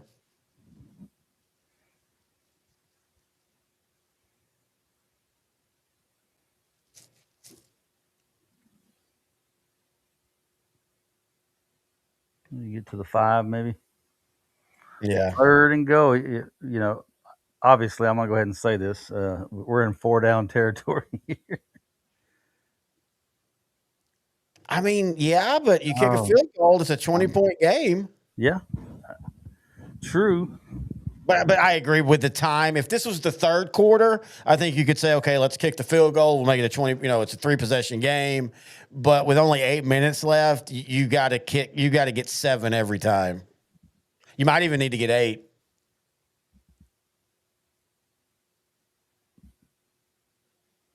Well, what is this? I was texting back and forth with Michael Haig from the Waco Trib. What does it say about Fairfield, man? Fairfield took, Yoakum pretty deep, really close game. I think Fairfield was a fantastic football team, just was in a tough region. Well, I mean, they had such a great quarterback. And again, at times, Yoakum's defense against dynamic offenses like Cuero gave up a lot of points. They gave, and again, Cuero's 4A, but I mean, they gave up 42 points. And then against Columbus, the first time they played them, they gave up 28. And I think that was one, Columbus struggled to pass this year. And it's weird because the 2 games that Grant and I went and saw them, when they beat Hitchcock and when they beat Franklin, they threw the ball well. But in every other game, they tended to struggle. But I think in that game, they had some good passing game. Where Yoakum has been able to do is whenever, like against a team like Grandview, where if they don't run up the middle on them and drive them and they don't throw over the top, their athleticism works. Hey, there we go. There it is. I love the fight because it'd be so easy to be like, hey, great season. We're getting our arse whipped, but hey, great memories. But this team ain't done yet. I don't think they're going to come back, but they're at least not done yet. No, they're not giving up, and that shows what kind of kids they are and what kind of program Coach Abner runs. They're gonna fight till the end. Because I'll tell you what, it's probably easy to say screw it and not, we're done, but they're not going to do that. Going for 2.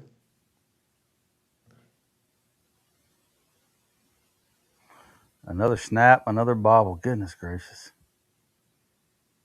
Really haven't noticed that. Watched them over the years at not getting that snap. I don't know what might be the problem. Maybe just so much pressure on that offensive line from that front of Yoakum. Yeah, I think a lot of it's that.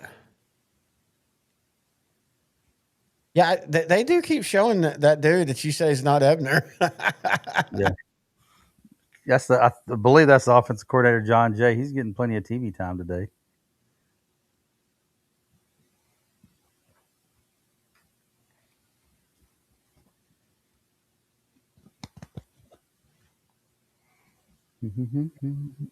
Oh yeah, you're right. I guess I never really pay attention to what Ebner looks like, but I mean that's yeah, that's not him.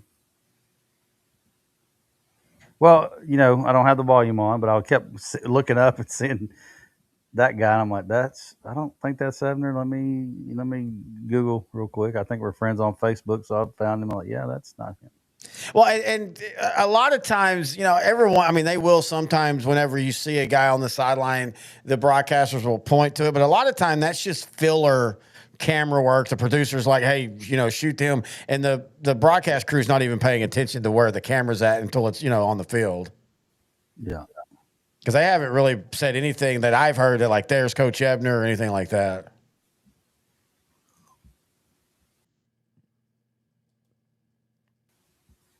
You would think that if they're going to do a close-up, it would be the head coach. But Yep, I agree. Man, this QT commercial makes me want hot dogs. Man, when I worked up in the Metroplex, I ate my fair share of gas station hot dogs for breakfast. I know that. Dude, I usually just cook them myself. I'm a Nathan's hot dog nut. I will do breakfast dogs before most breakfasts. All right, so if you ever get down to West, you can go to Slovacek's. They still carry the old Nemechek's products, which is ring bologna and hot dogs. And yes, we had those at work the other day, and they're still really good. The old Nemechek hot dogs, man, they're great. I've had those. I love their bologna too, man. And me and Grant always joke, man. We're going to an early grave with all the processed meat, but we're going with a smile on our face. Yeah. A lot of people will say, well, don't, they say don't go to the highway, the interstate, get your clutches there going to town. Well, the Old Czech Bakery, it's that the place they originally said to go across the tracks and on the left, it's not there anymore. Now, at the Pizza House they got Garrick's Bakery, and that might be some of the same recipes. But I really think Slovacek's does a great job. I like their kolaches. That's my favorite one of the down there. Yeah, and I get the Klobaniks. They're not the meat, but their pepper jack sausage kolache / Klobaniks. Those are fantastic.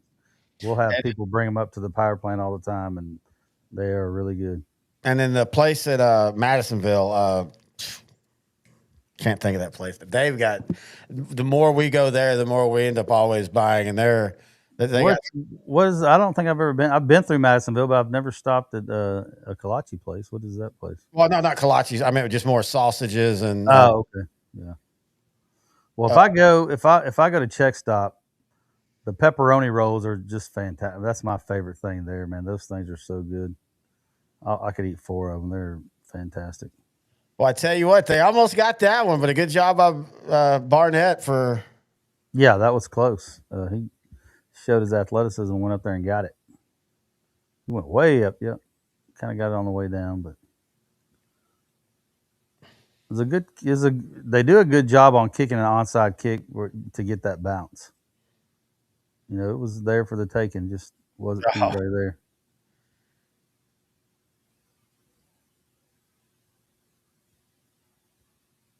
So with 8:47 left, Yoakum up 38-31. They're going to want to take 4 or 5 minutes off or score on the first play. Who knows? Yeah. I think both would be fine for them, in their opinion.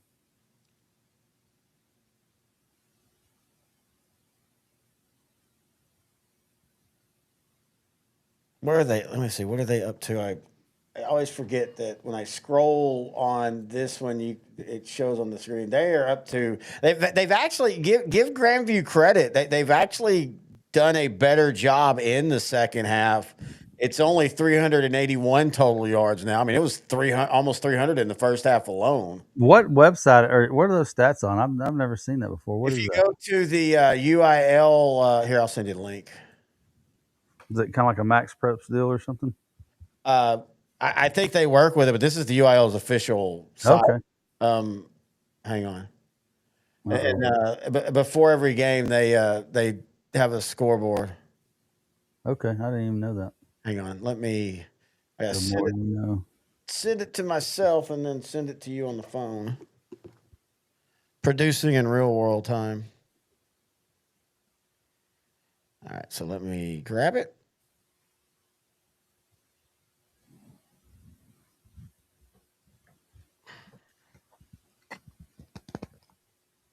And text it to you. How was Mary's the other day when y'all went out and got? I didn't go last week. I went earlier this year and it was amazing. I don't get the chicken fried steak most of the time. I get a steak. Really, I haven't been in a couple of years, but I've been twice and I thought it was fantastic both times. Their chicken fried steak is perfectly great. I'm just we have an injury. Oh no. That big Jack Basson, yeah, he's been nicked up all year. He was nicked up the Whitney game.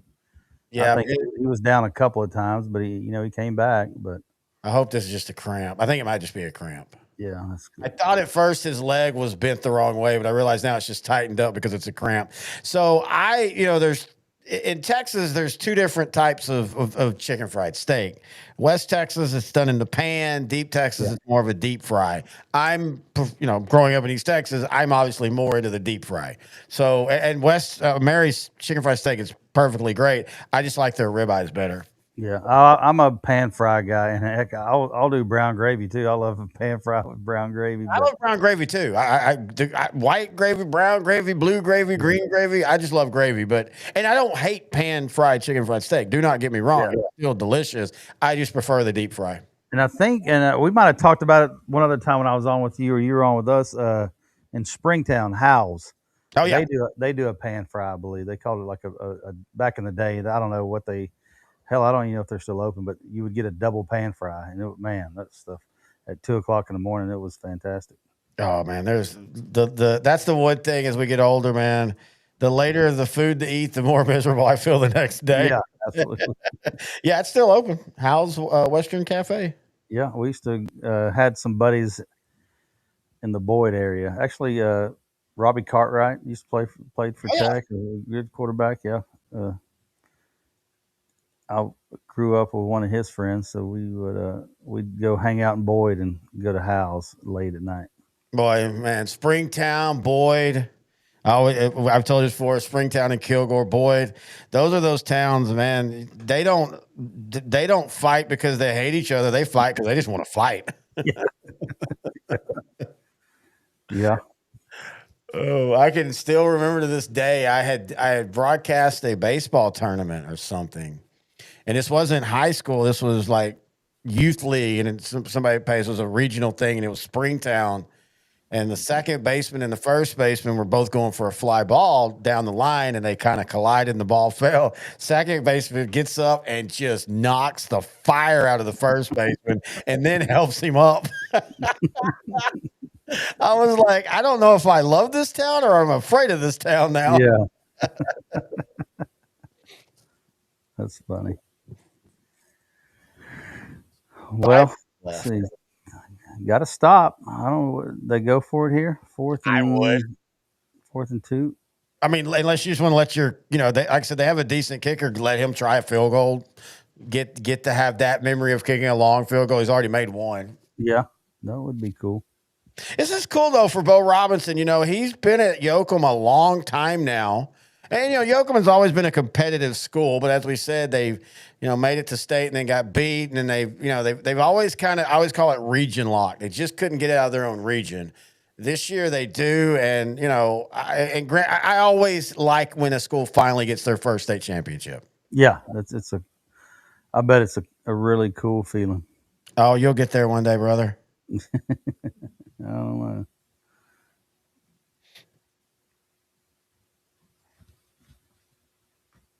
Well, there's a first down.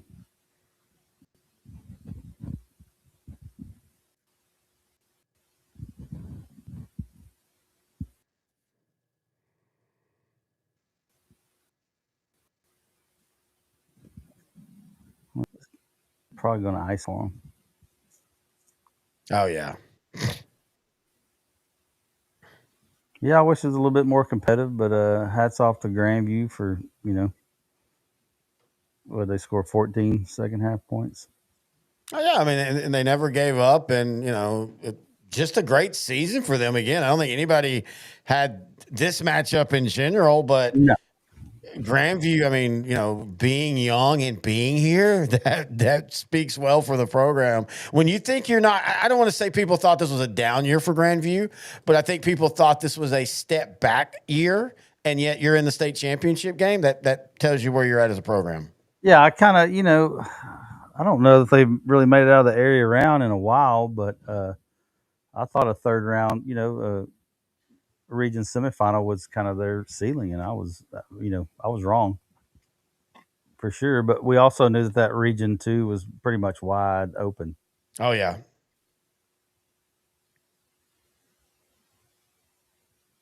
They had them and Malakoff have a great rivalry in general. And then, for a couple years there, what was it, 2021, 22, they got beat by Malakoff to end their season. It's funny. Yeah. Go ahead.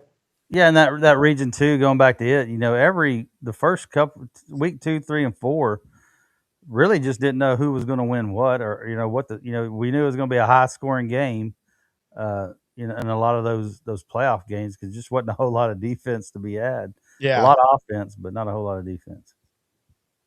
So 3 minutes left. As soon as this game ends, we're going to end the stream because I want to go grab a bite and get ready for the next one because we'll start that one at about 6:30.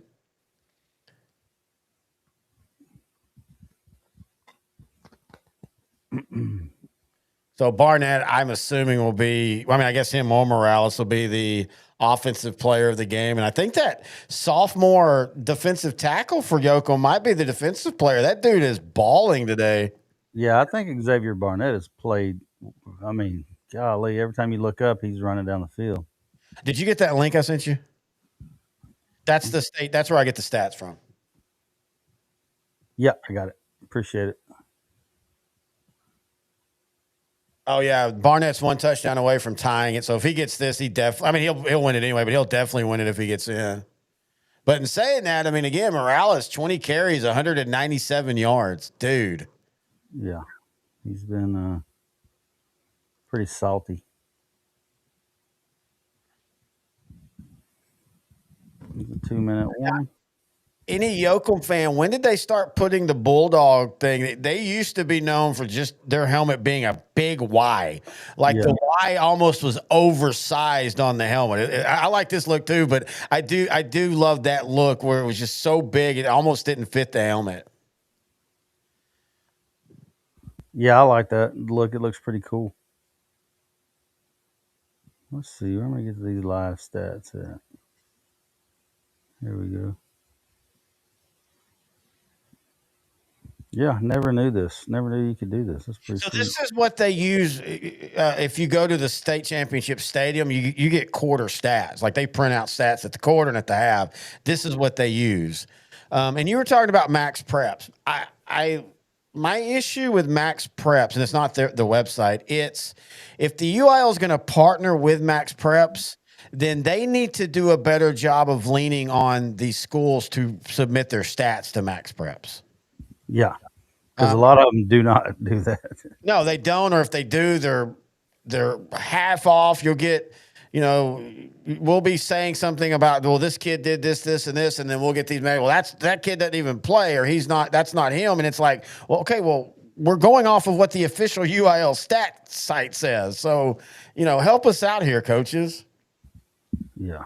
That's like, and you and I've talked about this before, but Brett, NTSN, he's talked about it. Basketball coaches that don't want their games broadcast because they don't want teams scouting them. Like, that just blows my mind. Like, Well, with Huddle, I mean, everybody's on Huddle these days. I don't know. Don't you usually trade Huddle film like you would VHS tapes? A coach will send you these tapes, and a lot of them now, and I don't know, does basketball have something like that? I don't know. I know a lot of the way talking with coaches, you basically have what's called a district pool on Huddle. And so all the coaches are in this same thing. And then, you put up like your whatever. I don't know how many games. I think traditionally it used to be 2 games back or 3 games back.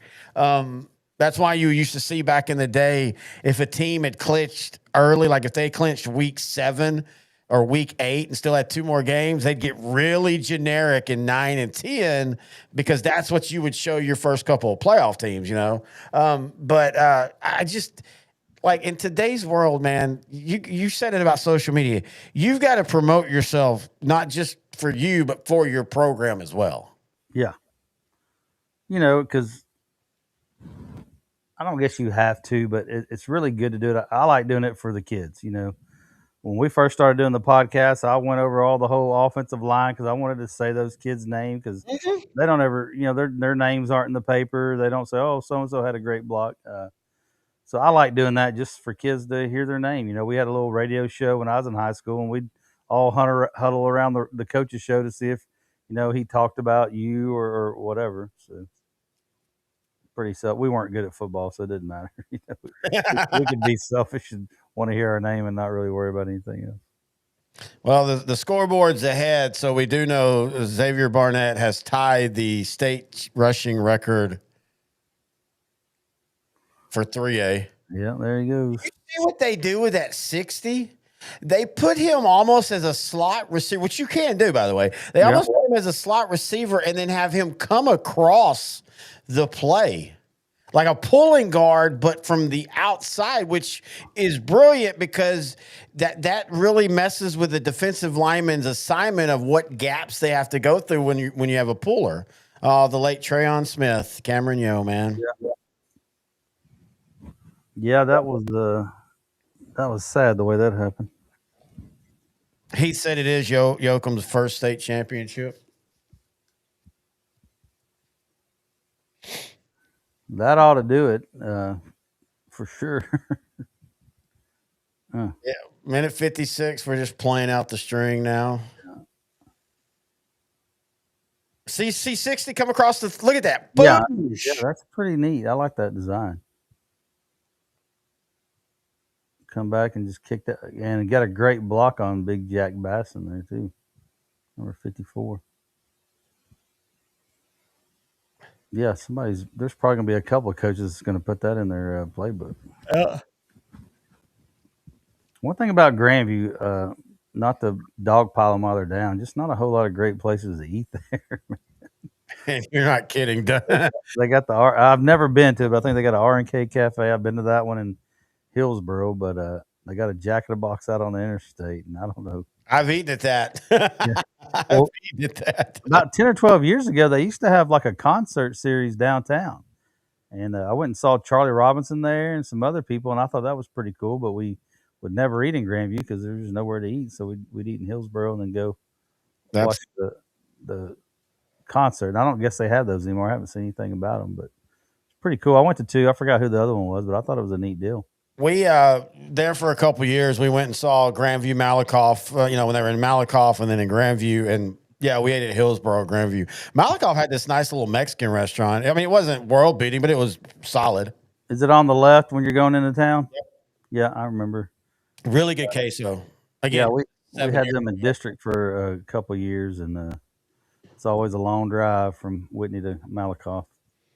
It's hard not to stop in was it Corsicana at the Taco Casa? Just on the east side of the interstate. It's hard not to stop there. Taco Casa is still so underrated. No, that's my favorite, man. So do you consider Malakoff East Texas or what?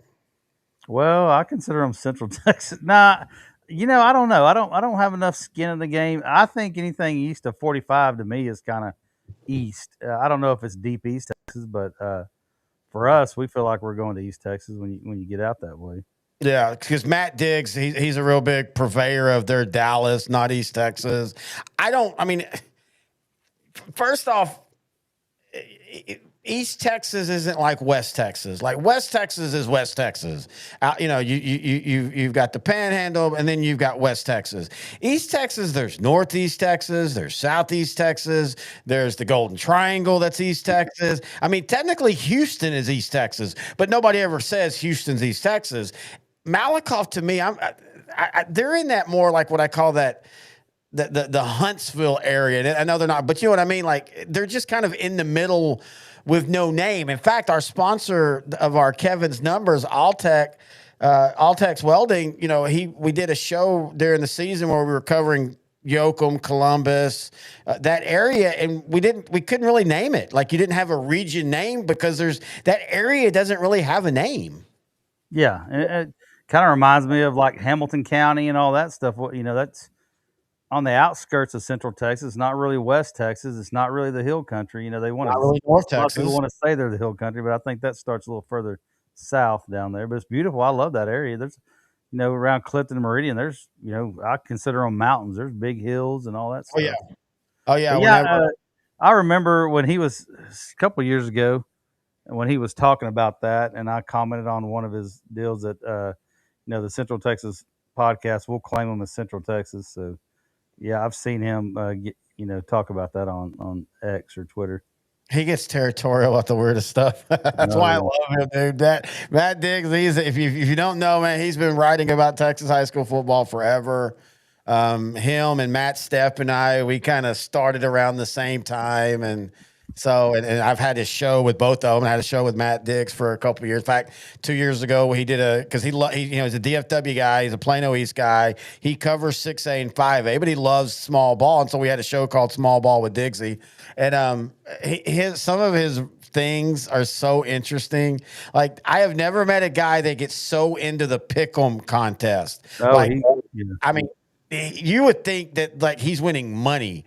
He is so into, if he wins a championship, and I find it fascinating. Yeah, I've seen all those, and sometimes you got to weed through all the dump stuff to get to your feed on Twitter, and I'll go read his small school stuff for sure. But he's very. He gets I've always said this with him. My only knock with him on that stuff is he's too reactionary. Oh, well, team A played bad this week, so that means they're not good. And I'm like, dude, that's just not how that works. I mean, first off, more and more as these teams play each other in non-district and teams like Yoakum loses 2 games and yet wins state, you just can't make a decision like that off of one game or a couple games. Yeah, I agree. You look at after that, and of course I'm going to bring it back to me, but after that Little River Academy game against Whitney, you were like, golly, we're just not where we thought we were. And they I come remember back you saying that. beat a really good Grandview team that's in the, of course we made a switch after Fisher Watson got hurt, made a switch at quarterback. And I think that switch was the key for Whitney, and they're just a different ball team after that. Which is weird because you didn't really feel that way going into this season. Like, I mean, right? Yeah, I mean, I just didn't know enough about Fish. I thought he played well when he did, but when you have a guy in the backfield that, you know, can throw it and run it, you know, and just was that dynamic that could take it to the house at any time, and then you had Jonte Johnson beside him, and you're rushing for 400 yards a game. It's just, to me, it was just a different type of offense, and I thought we were probably better playing that way than we were the other way. Because before Kobe moved to quarterback, you know, he would put him in at Wildcat, but you knew exactly what was going to happen. You're predictable, like, okay, he's in the backfield, so he's going to get the ball. So. I don't know if that maybe is his brother or something, but there's a guy on the sideline of the Yoakum wearing a Crawford Pirates softball playoff shirt. Maybe that's his brother. Or yeah, is that his brother that coaches at Crawford? Are they brothers? Bo Robinson. Like I said, I only know Bo from Yoakum and then playing in Texas. Yeah, maybe they might be brothers. I'm sure somebody knows. Yeah, so that's really cool. In the same district, back-to-back years, Columbus wins their first state championship last year, and then this year, Yoakum wins their first state championship. Yeah, they're showing him now. Yeah, I bet that's. I don't know what Coach Robinson looks like, but I would bet that's him. And I think he's got to be happy. Crawford dropping down to 2A, D2. That is huge, man. You know, Bremon's going to graduate quite a bit. Mart, you know, they're trying to still on a rebuild. Thought Coach Lancaster did a great job. I think they went 3 rounds, went to the regional semis this year. I think they're going to be fine. I think once he gets his system in place and all that stuff, Mart will be back to, you know, I don't know they're going to win all those state championships, but they're going to be highly successful. Well, and you're getting Shiner and Munster out of the division. Yeah. You know, that's huge right there in of itself.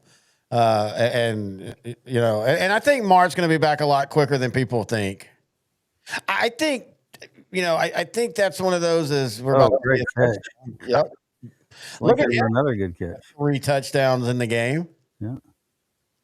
Good for him. I think he may be an underclassman too. But you know, I think Mart is just one of those where their success, they just started kind of cannibalizing themselves, and they started having outsized expectations, and you know, and the Coach Hoffman, you know, he went on Twitter right before he basically, you know, he got a little weird there at the end of that year, and I think Mark kind of just needed a fresh cleanse. Mark's a town, man. It's not. You know, it's one of those that, man, there's just not a lot of opportunity there. There's not a lot of money there. And so they live and die by their sports more than some other communities do.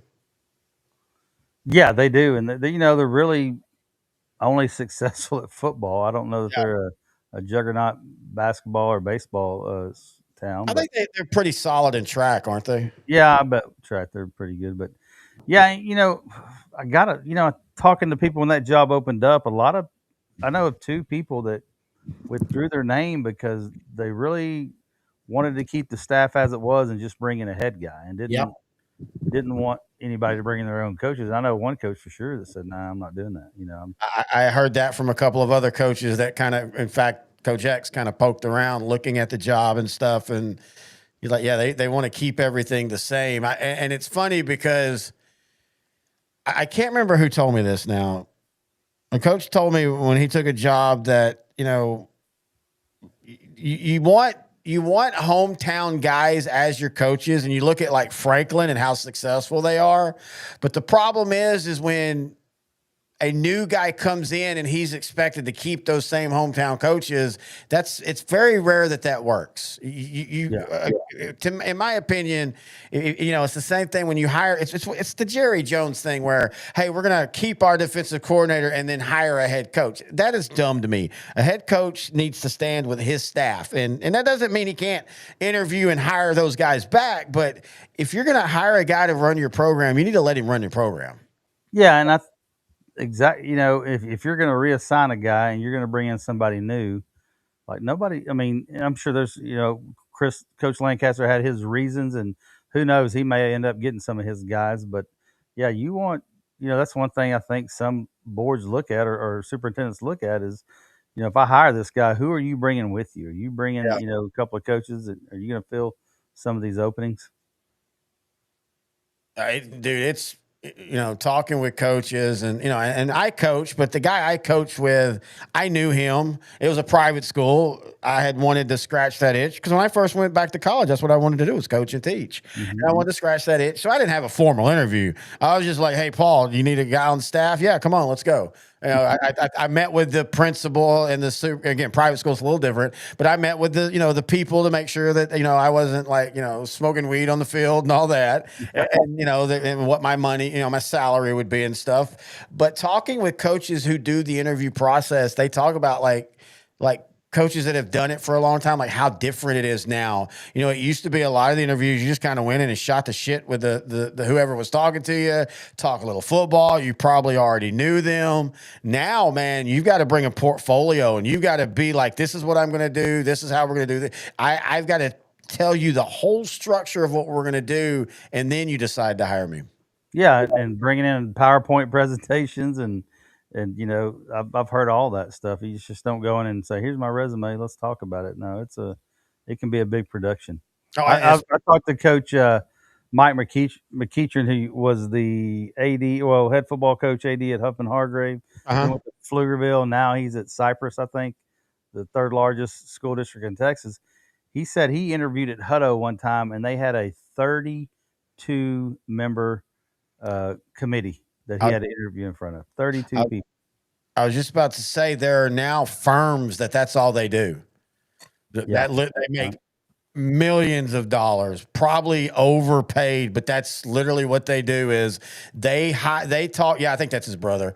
They talk to the candidates and then they take them to the school board and say, these are the three that y'all want to hire. All right, Yoakum wins the state championship. Wins going away 45-21. We're going to go ahead and end this stream because we're going to be back, or I'm going to be back here in about 20 minutes to start the final stream of the night. Wall versus Newton. Kenny, thank you for joining me. It's been a blast talking with you basically the second half. I enjoyed it. It was fun. Thanks for having me. Oh, yeah, anytime. All right. Until 20 minutes from now, this is Sideline to Sideline.